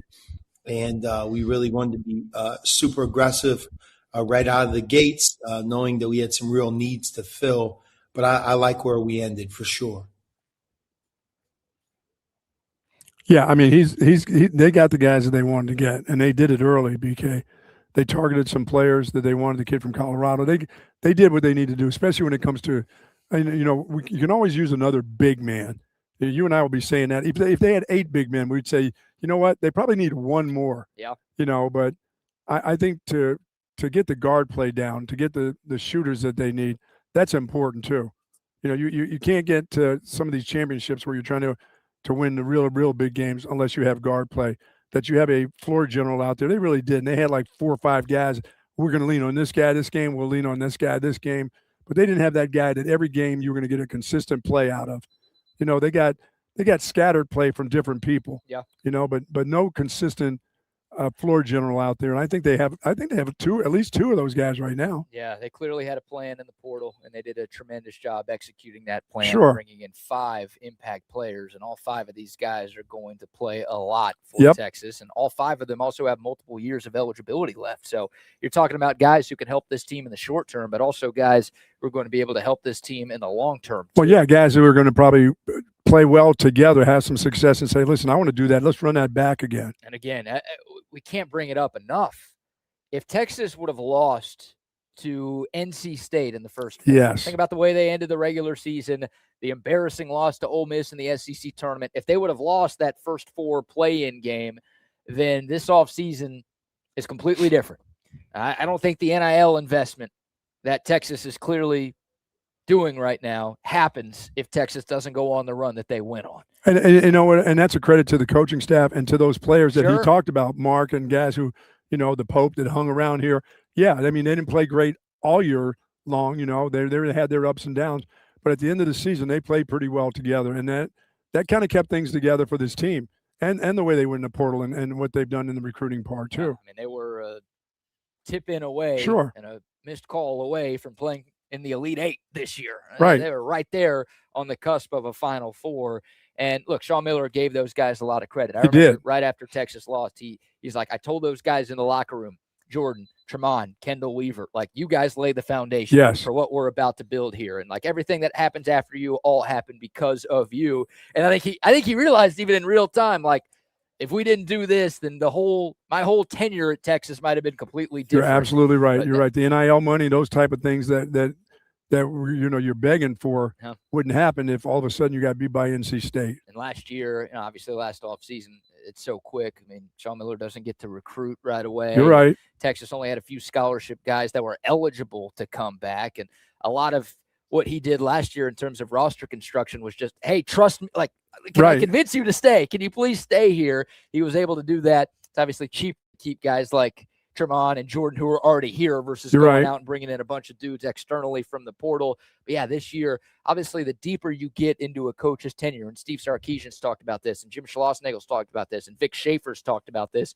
the deeper you get into your tenure, the more you can construct a roster that resembles what you're looking for. And I think clearly year two's Texas men's basketball roster is going to be way more of what Sean Miller's looking to do. Oh, no doubt. Which is great. I figured you would get a kick out of this one, Buck, as we've got a lovely lady taking picture, video. Oh, we'll keep talking if it's video then. Oh, did both. Have a good Mother's Day. That's awesome. Love that. Got some fans here, Buck. I know it's you. It's not for me. It's definitely for you. But I feel like you would get a kick out of this as a former coach. You know, we talk about NIL all the time for a million different reasons. You wonder about coddling kids, right? With the transfer portal, with NIL, it's like, well, if my coach is mean to me, if I don't like my coach, then I'm just going to leave and somebody else is going to pay me. Like, it's easier now to go somewhere else and to get paid than ever before. So Sean Miller was asked on the Field of 68 podcast, has NIL changed your coaching style? Because he's known as a hard-nosed, you call him Luke in a second. He's known as a hard-nosed guy. He was that at Arizona. He was that at Xavier. He was asked, does NIL kind of change the way you have to coach your teams? I thought this was a great answer. No, Rob, I would tell you, all the NBA coaches that I respect, that I've gotten to know over my time, you know, some that started in the NBA as assistants and became head coaches, some younger, some older. Man, the one common theme they all end on with me is like, look, the best, they want to be coached. They want to be pushed. You know, you also have to treat guys with respect, but when you come to like being demanding, holding them accountable, trying to get them to be better than they are, to improve them, to get them to do things that maybe otherwise they didn't think they were capable of doing. You know, all those things are difficult, and it takes togetherness and teamwork to achieve. But for the most part, you know, I think if you target guys that are coming to the University of Texas to compete for a Final Four, that want to be in the NBA, know they have to get better and are willing to do the work, I have really not run into any problems. You know, the guys who have problems, they would have been the guys that would have had problems, Rob, 20 years ago, 10 years ago, pre-NIL, that just, you know, quite frankly, they want to be something, but they're just not willing to invest to become that, whether that's a better teammate, a better player on a team, or just improving themselves. So I think those guys still have a lot of problems. But for the most part, I think in today's game, we're really in a healthy space. Players want to be great, and they're willing to put the work in. Yeah, in other words, no, I haven't changed my style. I've been the same. I've been the same coach. Yep. I coach this way. I tell you, don't cross the road. I'm going to be critical of you when it's needed to be. I'm not going to disrespect you, but if you play a game where you just absolutely suck, guess what? I'm going to let you know. Yep. I'm not going to put my arms around you and say, you know what, you'll do better next game. I want to know why you sucked. We didn't practice you sucking all week. Why all of a sudden you get to the game when it's the most important and you're terrible? He's coaching his same way. He understands about and just like he said those same kids would 20 years ago would be, the same problem kids. If they're a problem kid now because of the money, they'd be a problem kid back when they weren't getting money. So don't practice sucking. Don't practice sucking. How did you get that way? That's not what we practiced this week. Is that a tip for kids? Kind of. Okay. Kind of. I mean, it just is. I mean, people are going to be hard on you when they don't get the best out of you. They don't have to disrespect you, but if you want to get the best out of yourself, you got to be hard on people at times. That's not easy to do. That's not easy for coaches to do. I think that's a real thing, right? The best players want to be coached because Sure. they want to be great. And when you come and play a sport at the University of Texas, I know men's basketball hasn't always had the same cachet as football or baseball or volleyball and others, but when you sign a scholarship to play at the University of Texas, you have aspirations of playing professionally. You're not like, oh, I just want to play at UT. That's my only goal. And then my career's done. That's all that matters. Like, you want to be great. So you want a coach who is going to develop you and tell you what you need to work on to be great. And that's the culture that Sean Miller, that's the foundation he's trying to lay. It's like, I want to coach you. If you come here, I am going to make you better. So come here. That's what's going to happen. If you want to go get coddled by somebody else, fine. Be my guest. That's not for you. But I'm going to coach the way I know how to coach. I've sent a bunch of guys to the NBA. I've had a bunch of success. I know this works. I'm going to help you become a better player and a better person. If you want to be a part of that, that's great. I like the way he phrased that, and I like that he's not changing. Texas hired him for a reason. Chris Del Conte hired him because of the coach he was before. He doesn't want him to be somebody. Remember, Shaka Smart did that, right? Yes. As soon as he got to Texas, he totally changed his philosophy of coaching, and it didn't work. Sean Miller was brought here to be the guy that he's always been. Absolutely. And he's doing that. Yeah, I mean, there's a difference between coddling guys and being mean to guys, being disrespectful, than what you do hard coaching to get the best you can get out of them. I mean, some of the better players that I've coached were guys that, I mean, I would say stuff that I wouldn't even, you can get away saying stuff to your kids. They still got to live with you. They got to come there. They're not leaving your house.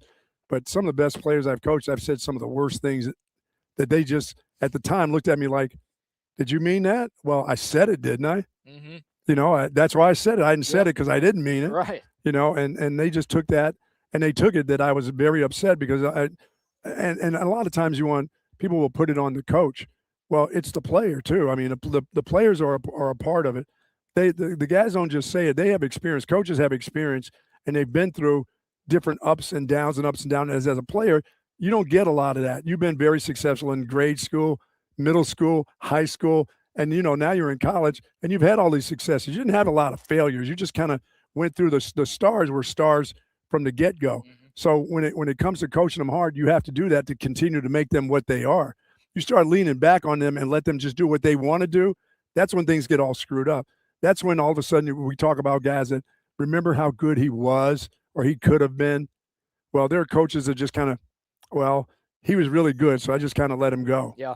I let him become late for meetings. I let him do things the way he wanted to do. If the team was having a function, no, he just didn't want to go.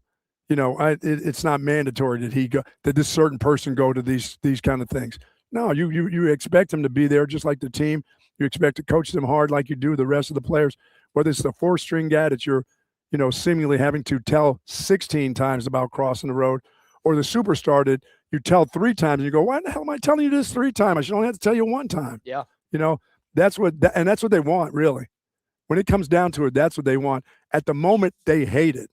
They hate it because a lot of these times when you do things to players, it's generally not behind closed doors and you whisper it. Generally, it's in front of a whole bunch of people because that's when you get their attention the most. When guys get embarrassed because of the other players around him that may not be as talented that they are, they get embarrassed, dude. And when you let it out and embarrass them, they are ticked off at you, but they understand exactly why. They understand why you do it. They got it. Yeah. They got it. And the good ones just kind of brush that off and go about their business. They don't ever say, hey, did you have to do that? My mom was in the stands there. Hey, I want to go sit with my mom in the stands, but did you have to go, hell no, so loud that everybody in the whole country heard about it? Everybody outside the stage. Everybody outside. Yeah. Yep. I said, well, of course I had to let everybody know that you're asking a dumb question. That's awesome. I know you ask dumb questions all the time, so I'm used to it, but I want to let everybody know how dumb you are. Well, here's a guy who's not dumb. No, he's not dumb. Aww. He has us here. Jay Willis Isn't that the truth? is with us. Jay, what's going on? And these beautiful flowers, BK. Yeah. For Miss Patrick? For Miss Patrick's 87th birthday. Wow. Well, Yes, I it's- said 47. I was a little Yeah, off. we're a little bit Yeah. off. Yeah, you know, when your children get to be in their 60s.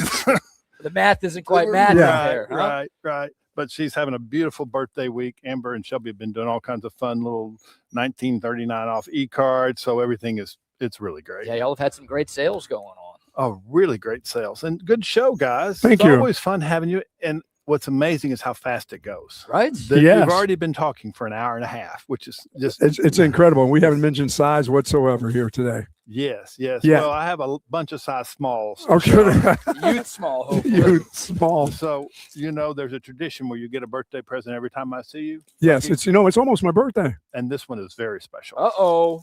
Very. Yeah, next month is your birthday, right? Buck?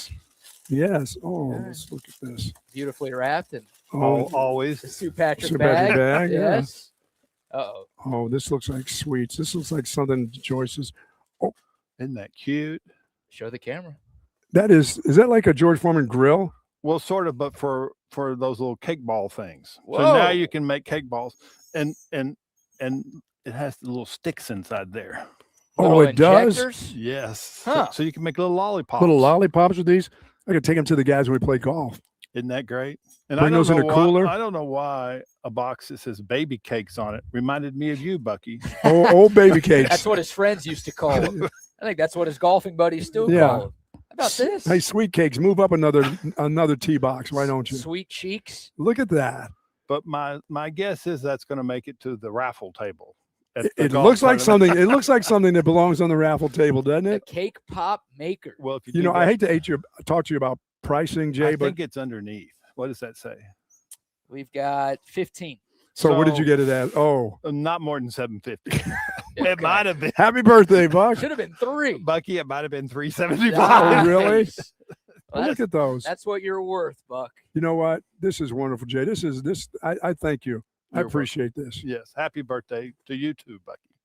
That's So awesome. a fabulous week here with Mother's Day and all that good stuff. Yes. Number one on the hit parade, a little shirt jacket blouse for Ooh. Mama. Jay, I see these all over town. I have sold zillions of them, and Man. it's Kathleen McElwain. Okay. She lives in Leander. She's a beautiful artist, and her husband is incredible. And I've seen her in the store. He's a And does she come in and she does. she talks to you and picks up checks? Her husband is a minister. Yeah, the world comes to me for checks. She's a minister, and if you ask him, he'll give you like the hope of the day, which is Oh, really really? good, very inspiring. Nice. I just love Kathleen. Anyway, we got our whole collection, a lot of knit pieces, and that's really Like wonderful. that? These are great. Because I did a bunch of boys stuff, and then I said, "Oh, I need to do some girl stuff." It's 'cause Mother's Day. Mother's Day. It Yeah. is. Oh, look at this. This is Mama's jersey for baseball. Love that glitter. I think my mom has one of these. We have sold out of this 3 times. How about that? Yes. Maybe my mom has more than one of these then.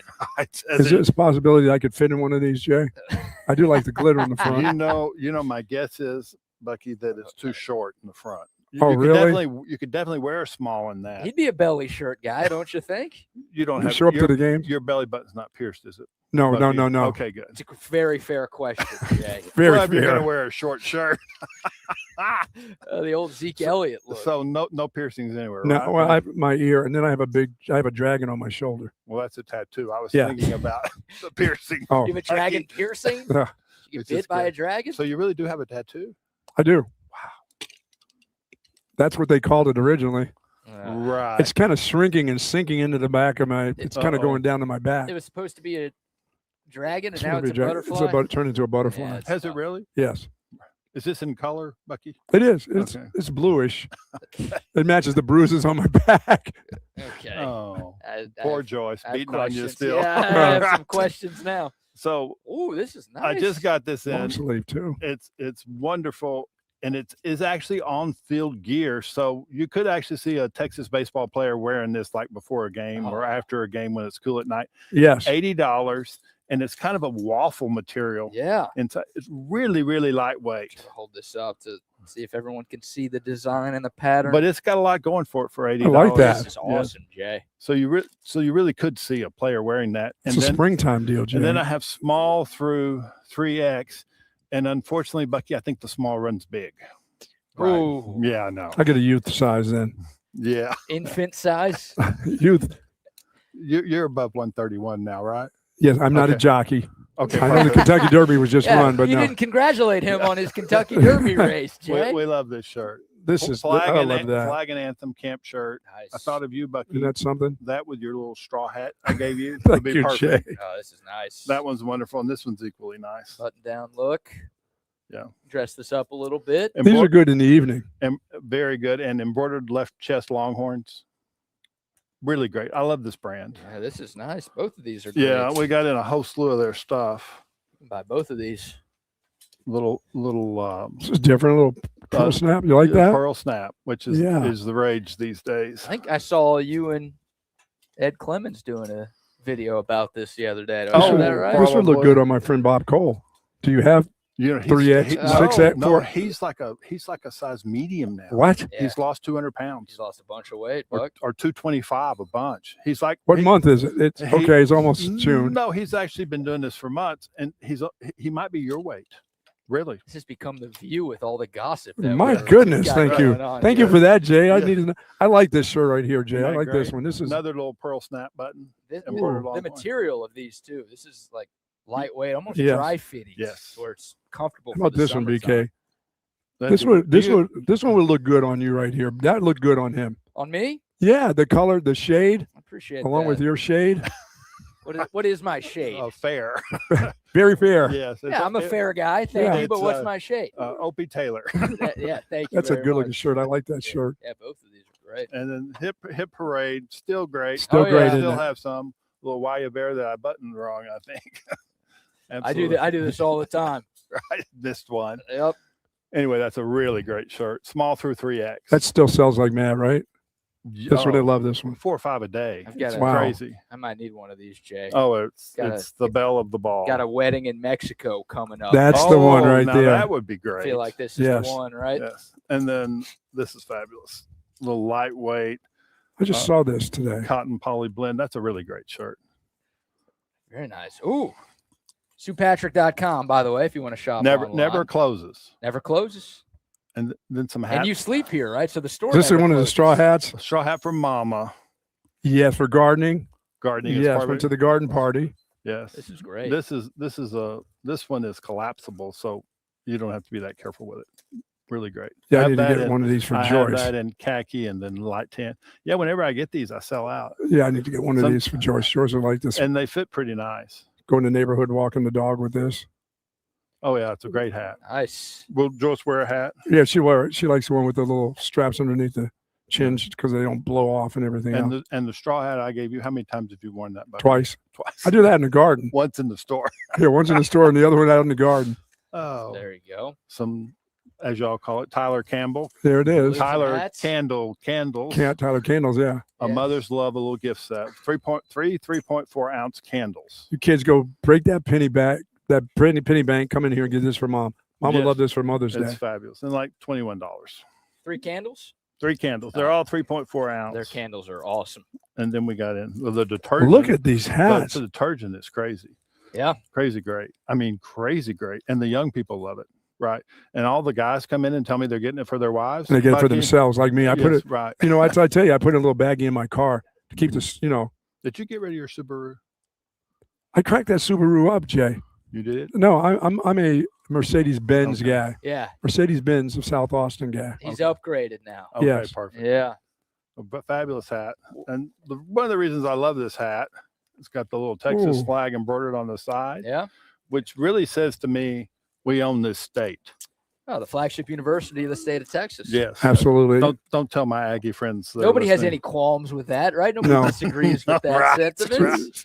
And I have this in 4 colors at Got the Look at $32.99. that. adjustable strap, Love Yeah. the adjustable. Embroidered Longhorn front and center, one and size. an Love embroidered that. Texas flag, This is great. which is great. Flag on the right side. I don't have one that has a Texas flag. I'm gonna have to get one of these today. That's a great hat. Go. Right. 4 colors. And then that hat's actually a little bit greater than the one you have on, Bucky, Mm-hmm. which you got here. But you know what's wrong with the one you have on today? What's wrong? I sold out. Oh, is that right? Yeah. Okay. Right. Yes. It's Got to kind switch it up. We've then. seen these right here. of brand new hat. How about Right. that one? a raised Texas with the ribbon on the bill, Oh, this which is that's clean. a great. It is. That's a BK hat, Yep. and I think this is a BK hat. And you talk about owning the state, an all over embroidered state. How about with that with one, a BK? Longhorn where Austin is, also embroidered. This is nice. A white background with an orange bill. That's a great hat. This is great. Both of these snapbacks. And then the third one, a little trucker hat. All the game. The game. The game caps. With a little patch with Bevo on the front as a patch. And this- 1833, my birthday. 1883, Texas was established. Yeah, 1883 when Texas was established. 1833 When you I were was born. Yeah, Yes. thank you. Make sure you separate those two. And then This some is glassware for Mama. Oh, yeah. A Bringing little- out the whole store today. Yes. Jay. Yes, a little clear glass with an etched Longhorn front and center, a cosmopolitan glass. Ooh. Which is, let's Are you a Cosmo guy, Jay? I am not a hard drinker anymore. I only drink beer. Okay. Yes, I'm so Altstadt old. Beer, of I'm course. so old that I have gotten hooked on that, right? And Yes. and I'm so old that the tequila keeps me up sweating at night. Oh, okay. Tequila sweats. We don't need that. Yeah, a little etched beer mug, or Nice. you can And do we're your not- ice cream and root beer in that. And as There we you say go. these words, mugs, we're not far away from the time where the schedule mugs will be coming soon. That is true. We are working on the art for the front of it as Oh, we speak. I how think about this for mom? Mom, a little stemless wine glass with etched Longhorn and etched Mom on The the mom front. that's a wino, she Yeah. needs to have that. Nice. And if Mama wants a pint glass, Of course she does. Mom, it's all great. Right on Mother's Day, she wants a pint or two Right. or Yeah. six. Especially if three. you're in town. Yeah. She's got to have that. That's great. And then something we're really proud of, Leadership Gets Personal. It's a new book by Nan McRaven, Admiral Oh. McRaven's sister. Whoa.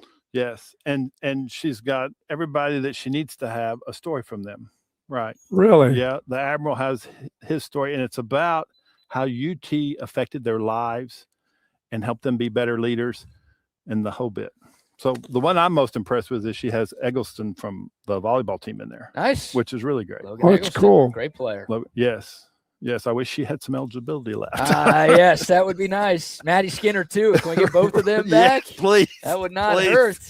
How about that? I loved her. She was so And fun when, these are the best. when she'd slam that over the net. Oh, my gosh. Yes. Unfair how good she And was. let me take this moment to thank both of you for talking about ladies sports. of course. And BK, you do a great job. Thank you. And perhaps, Bucky, next time you talk about girl sports, don't talk about baking cakes at halftime. They shouldn't be doing. They shouldn't be baking. They should be listening to the coach. Right. There's no shouldn't be any baking going on. Number one book, Make Your Bed.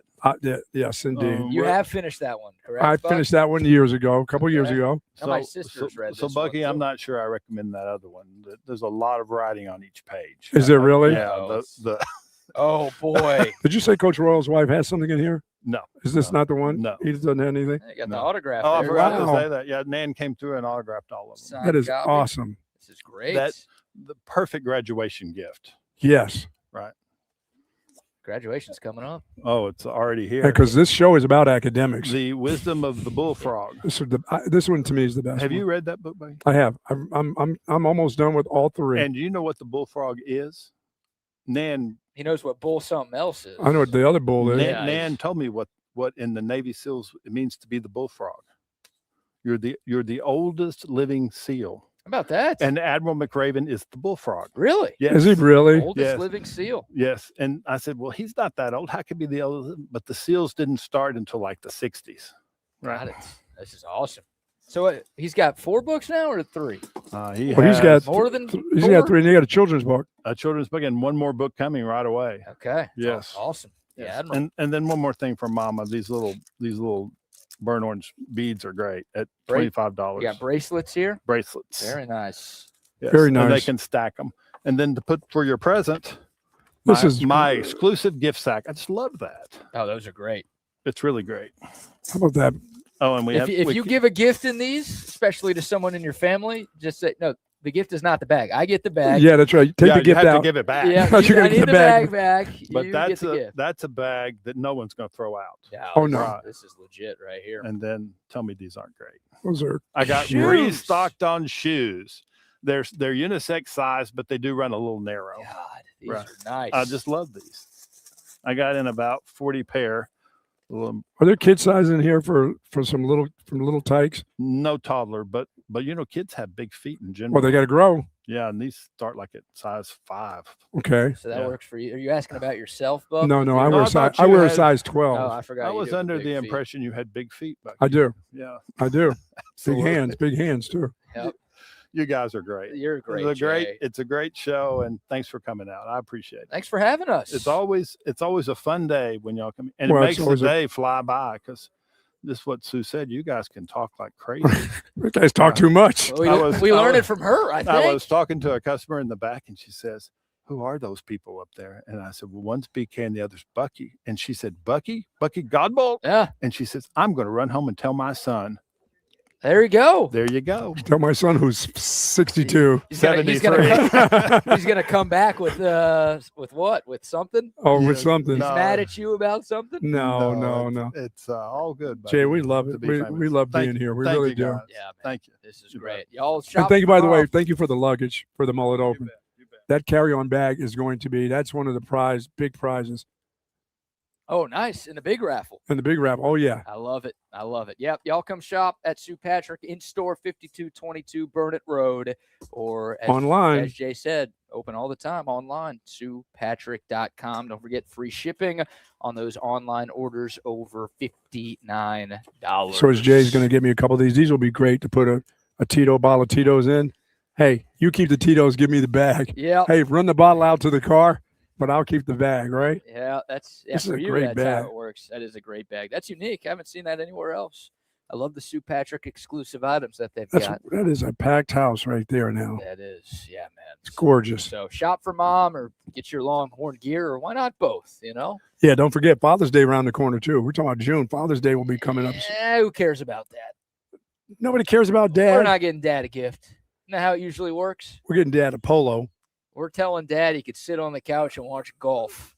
On that particular day, U.S. Open Sunday? that's fine. That's what it should be. That's right? just plenty. Yep. No grilling, no nothing. I'll just sit here. Let me know when dinner's ready. Yeah. Y'all do the grilling today. Yes, Y'all got me, right? but that never happens. That's not the way that works. It's usually not. SuePatrick.com. Again, always love doing shows here. We'll get to the BBK news in a moment. We'll talk about the plight of Spirit Airlines, some more details and why Spirit is no longer with us, plus why today's not so bad. Maybe we'll have to save this for tomorrow, but we've got another update on the Mike Vrabel, Diana Rossini situation, believe it or not. Yeah, that's a tough one. The gift that keeps on giving. But before we get to anything else, Buck, how about another round of sponsor shout-outs? Say hello to our friends over at Woods Comfort Systems. The cold front's coming in. So I said that your heater's probably not going to come on. There's a good possibility that your heater, if we get into the high 40s or 50s in the morning, that heater is going to come on, and you're going to want to stay warm, and you can with our friends at Woods Comfort Systems, because 70 years in Central Texas, they've been doing heating, air conditioning, and now trust them to your plumbing, indoor and outdoor plumbing. Woods Comfort Systems, their technicians come to my house twice a year, and boy, am I happy about that for sure, because that way I don't have to go upstairs and start digging around and trying to get the temperature set at the right temperature. They do it all for me. Woods Comfort Systems, folks, nobody does it better. No, they don't. WoodsComfortSystems.com is the website, 512-842-5066. Also, some love to McCall Custom Homes. If you want to upgrade your home, little remodel, kitchen, bathroom, want to add on to your outdoor space, maybe you've got a growing family, you need to add on to your home, McCall Custom Homes, they can do it all. Custom home builders and renovators here in Central Texas. They started here and they've stayed here. They're not from California or Florida or even Dallas or Houston. They started here, so they know what it takes to turn a Central Texas home into something truly special. It's a father-son team with more than 4 decades of experience. They offer free estimates to Bucky and BK listeners, so they'll come out to your place completely risk-free. Tell them what you have in mind. They'll tell you what they can do, and then boom, you go from there. 512-633-9580. That is Mike McCall's personal number. Call him, text him anytime. He'd love to talk to you. Great guy, big Longhorn fan as well. You can find out more online at McCallCustomHomesATX.com. Yeah, he's quite the handyman. I've got him, and guess what? He'll be at my home again. What do you need, a light bulb change? No. I got that big dog. I have a pen for him. Oh, you're making him groom your dog? No, my dog has found a way to jump over the fence, BK, and it's way too high for him to be falling, because that's going to be a broken leg or a broken hip for the dog, and then I'll have to put him down myself with a hammer. But no, God. but Where's PETA? no. So Mike's going to put up a little fencing where he can't get to the spot that he wants to get to. My wife noticed that he was running around in the yard. I'm like, well, wasn't he locked up? She goes, yeah, and everything's still locked, which means that the little spot that he goes to where he puts his paws up there and he starts barking, he is now taking the deal where he can jump down. And a 150-some-pound dog from that height, that's not good. How high are we talking? We're talking about 6.5, 7 feet. 6, 7. That's not good for him to land. If he lands awkwardly, he'll break a leg. Okay. And he'll be like, I'll have to road runner him. Come on, man. I mean, what can I do? You can't. Your own dog. You can't have a. Well, it's true. He's not like a road runner. You can heal a broken leg, I presume. Yeah. At 160-some pounds for that dog. Well, McCall Custom Homes does not condone any animal abuse. No, and not with a 9-iron at least. Not with that either. You know what your dog needs? That's what he needs. You're absolutely right. Early Bird CBD gummies. Yes, exactly. Calm him down a little bit. Maybe I should try that. Take the edge off a little bit. Yep, love the Early Bird gummies. Also, the drops, the newest Early Bird CBD product. Just drop a couple of drops in your drink, your soda, your juice, your sparkling water. I did yesterday, and guess what I feel? I feel great. I got no residuals from playing golf yesterday, no knee pain, no back pain, feeling fantastic. Love their products. Local Austin companies. You're supporting local every time you buy Early Bird CBD products. And again, the gummies, the drops, the tinctures, it's CBD, but also their products are formulated with a microdose of THC as well. So you are going to feel it. You want to take the edge off. You want to relieve a little bit of pain, whatever the reason. Early Bird, I promise you there's a reason that this is going to help your life be even better. 21 plus, not for you kiddos out there. And again, we say it all the time. If you have to take a drug test at work, Early Bird's not for you. No. If you like to have a good time and your boss doesn't suck, earlybirdcbd.com, promo code Bucky for 20% off your first order.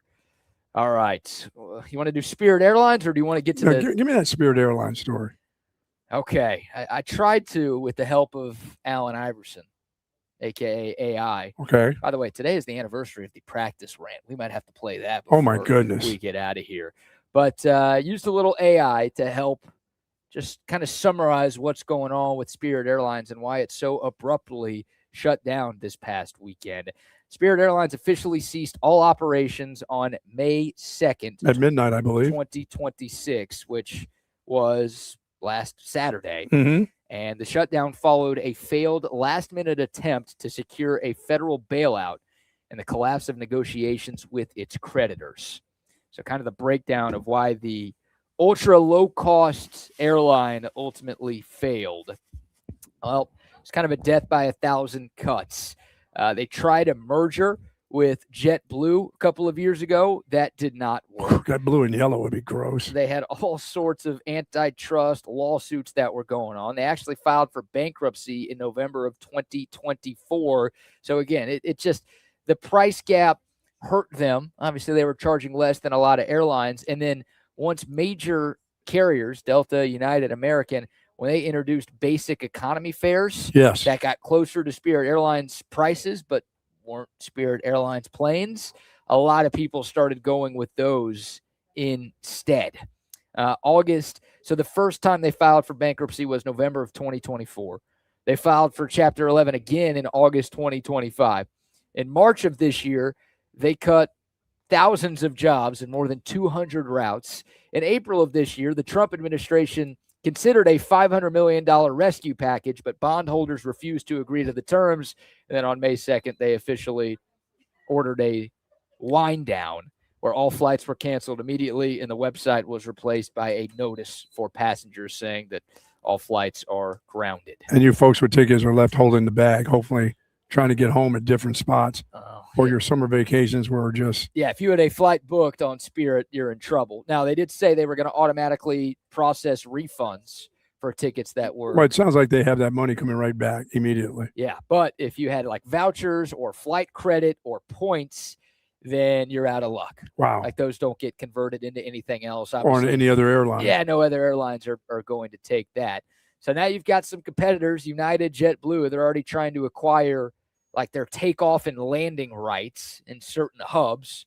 Fort Lauderdale, Newark, LaGuardia. Apparently, those are Spirit Airlines Myrtle Beach, hubs. places like that. And well, now I wonder what happens next. Do other airlines try to go cheaper, or No, the prices have gone up.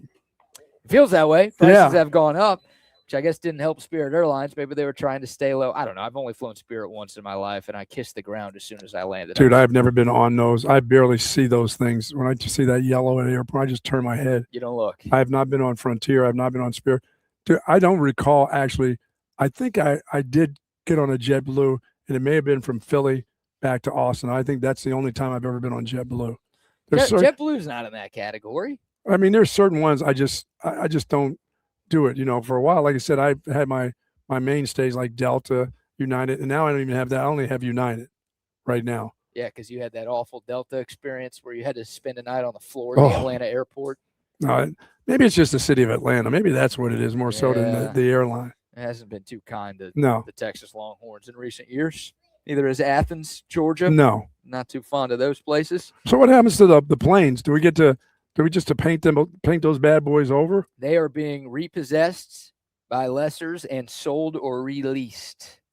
Oh. So, yeah, they're going to be purchased, you would think, by the other airlines, and they're just going to paint over the Spirit. And you better hope you don't get stuck on one of those. If you're like in the plane and you see like a little yellow sticking out. Hey, I know what that used to be. I'm hitting the button immediately. I'm getting off this plane. I don't know. I've not heard people say bad things about Spirit. It's more of the customer service on Spirit than like the planes themselves. They weren't the ones that were the guys were fighting at the. Yeah. And is that the one? The customers of Spirit don't have the greatest reputation of all time either.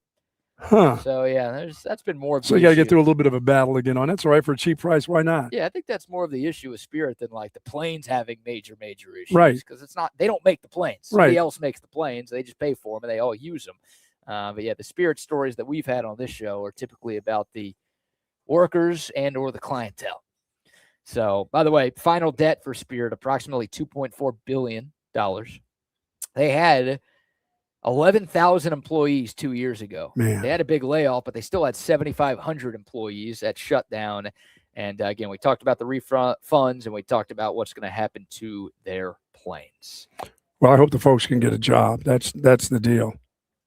At other airlines, the ones who are, because you want more fighting videos. Is that why? Well, no, I don't want those people to be out of work. That's a lot of folks. It's a lot of folks losing their jobs. Yep, absolutely. And and that was a slow boil, like you said. They did bankruptcy when in March. A couple of different times. 24 was the first time they filed. And again, they were looking for a merger with JetBlue. That got shut down by the government. Then they were looking for another federal bailout, and that didn't happen from the government. So you knew it was coming eventually. Yeah, I mean, look, I wasn't paying enough attention to the day-to-day to know, but right. I think Spirit kind of like, okay, if this doesn't happen, then we're in trouble, and it didn't happen. And when it started to roll downhill, it got downhill in a hurry. It did. Well, while we're on the subject of airplanes and airlines, there is a class action lawsuit going on that United and Delta are both dealing with. There are 3 passengers who have filed class action lawsuits against both of those carriers, saying that they were charged extra for window seats despite those seats not having a window view. Oh. So, sometimes you get on an airplane and you have a window seat, but it doesn't perfectly align with a window, just the way the planes are built. 3 people are suing, saying, you told me it was a window seat. I paid extra for a window seat versus having to sit in the middle, but there was no window. I thought true window seats were really for kids. What is the window seat for a grown-up? Do you have to look out? What are you looking for? That's I always wanted. You like window seats, don't you? I do like the window seat. I don't. I'm not a window seat. I'm an aisle. Punch me in the face as you come by. Let the tray hit me in the leg or break my leg or something. See, that's why I don't like the aisle, because the beverage cart always like crushes me every time. I'm trying to sleep and I just get wrecked. Yeah, tearing an ACL on a plane. I'm not a window person. I'm not like, I know there's nothing out here I want to see. I don't want to see the Golden Gate Bridge. No, I don't. If we fly by it, I don't need to see it. No. Take off, landing. You don't care about that. I don't care. I'm sleep. Seen it enough, dude. I am sleep. As soon as the engine starts to come on, I fall asleep. Okay. So the reason I like the window seat, 2 reasons. Number one, I like the wall. I like leaning against the wall because I want to sleep, and it's easier for me to sleep versus just like head straight up. Yeah, I like the sideways lean, and I like having that. I don't lean on the window just in case the window busts out. And next thing I'm usually leaning on the wall. Sucked out of the window. I'm taller than you. I'm taller than the window. Okay. So I'm over the window. But that's one. And number two, like I don't want to have to get up in the middle of the flight for somebody who needs to use the bathroom. Right? Like I'm very good, unless I'm flying internationally. I'm like, I will use the bathroom right before takeoff and right after landing to where I'm not going to go on the plane. So I'm like, don't bother me. I want to sit down the entire time, and I want to lean my head against the wall. I don't care about the window. It's not you're not sightseeing from 40,000 feet up. I will if it's there, but again, the reason I choose those seats is I want the wall seat more than I want the window seat. I like having the wall there, but apparently, the airlines are saying no. Y'all are misinterpreting the definition of a window seat. It's just the one that's closest to the window. God. It doesn't necessarily guarantee that you're getting a window, and that's obviously where the customers are like, no, it's called a window seat. Where's my window? So whose side are you on here, sir? I'm with the airlines. You're grown up. You don't need to be looking out the window or whatever it is you need to do with the window. Forget about it, please. Bootlicker Buck. Of course, you're siding with the corporates. I'm siding with the corporates on this one. You're not with the people on this one? No. I'm with the people. No. Window seat. Give me a window. I'm not the middle. And the aisle seat, I'm fine. As long as you don't let me get up, please. No, you're not. I'm not a hurdle, so you don't need to hurdle across. I love the one. Oh, you don't have to get up. What do you mean I don't have to get up? You think you're going to hurdle me with those 600-pound legs and go over me as you trample my foot? No, I'll get up. Yeah, it depends on what you look like, actually. That'll decide if I get up or not. Yeah, I love the ones that just always and they always say, oh, you don't have to move. Really? Well, you can't get that body over me. That I saw you try to get into this seat, much less you're not going to come over me. And then you're going to come over me 3 times during the flight. Hey, dude, I don't want a face full of Johnson here. All right? I'm going to move. I know I don't have to. I am choosing to move. I do every time, BK. The ones always say to me, I don't have to move. I don't even give them an opportunity. I jump up so quick into that aisle here. Just pass on by, will you? No crotch, please. Yeah, and when you come back, the same thing. I'm looking for you to come back. Believe me, I'm not falling back asleep until you cross over me for the 3rd time. Yeah, exactly. United's legal team, by the way, said, quote, the use of the word window in reference to a particular seat cannot reasonably be interpreted as a promise that the seat will have an exterior window view, end quote. See, you say window seat, you think there's a window there. Yes, I would, yes. So I don't know. I wonder if the people have a case. That's false advertising. And what I do wonder, so right now, like when you get the seat map, when you're buying a flight online, and they show the seat map where you can choose your seats, they don't show if there's a window next to you. I wonder if this is going to inspire the airlines to actually list out where the windows are so you could choose your seat based on. No, they don't want to go through lawsuits about this. That's for sure. Well, they're going through one right now. Delta's even to the point now. We don't get those biscots or whatever they're not even serving those things. If you're 500 miles or less or whatever it is, how about them not? I saw that, and that was my initial thought. I think it's 375 miles or less, which is a 45-minute flight. And they're like, we don't need to bring out the trays anyway. If you can't make it that long without a snack, then that's on you. Yeah, that's true. I don't need that. Then they're telling you, get your snack in the airport. Yeah. If you want coffee, get it before you get on the plane. Yeah, I'm fine with that. I don't need that. I don't need you stopping and rolling that tray over my foot anyway. Exactly. It's just there's not enough time to get all that done. It just feels. I always wonder how they do that so daggum quick. Does everybody get served on these things? Yeah. They would do that. The flight I think they quit doing it from Dallas to Austin. I remember them still serving, and I'm like, "What are you serving? We're going to be up and down here in a short pound of time. What do you need?" It's one of those flights. Yeah, and that's where Delta's flight from Dallas to Austin or Austin to Houston or whatever. We're not doing that. I got you. Keep your, and that was a lot of money. They were saving a bunch of money on that, I guess. Could you fly from Austin to San Antonio? Do they allow you to do that? I've never done that. I don't know if anyone ever has. No, I know people that fly out of San Antonio, drive down and fly out. But flying from Austin, it would take longer to go to the airport and deal with all of that than to just drive to San Antonio. I wonder if you can even buy a ticket from AUS to whatever San Antonio's airport acronym is. SeaWorld Airlines. It's AUS to SEA, not Seattle. It's for SeaWorld. All right, why today's not so bad here before we wrap some things up. It is May 7th.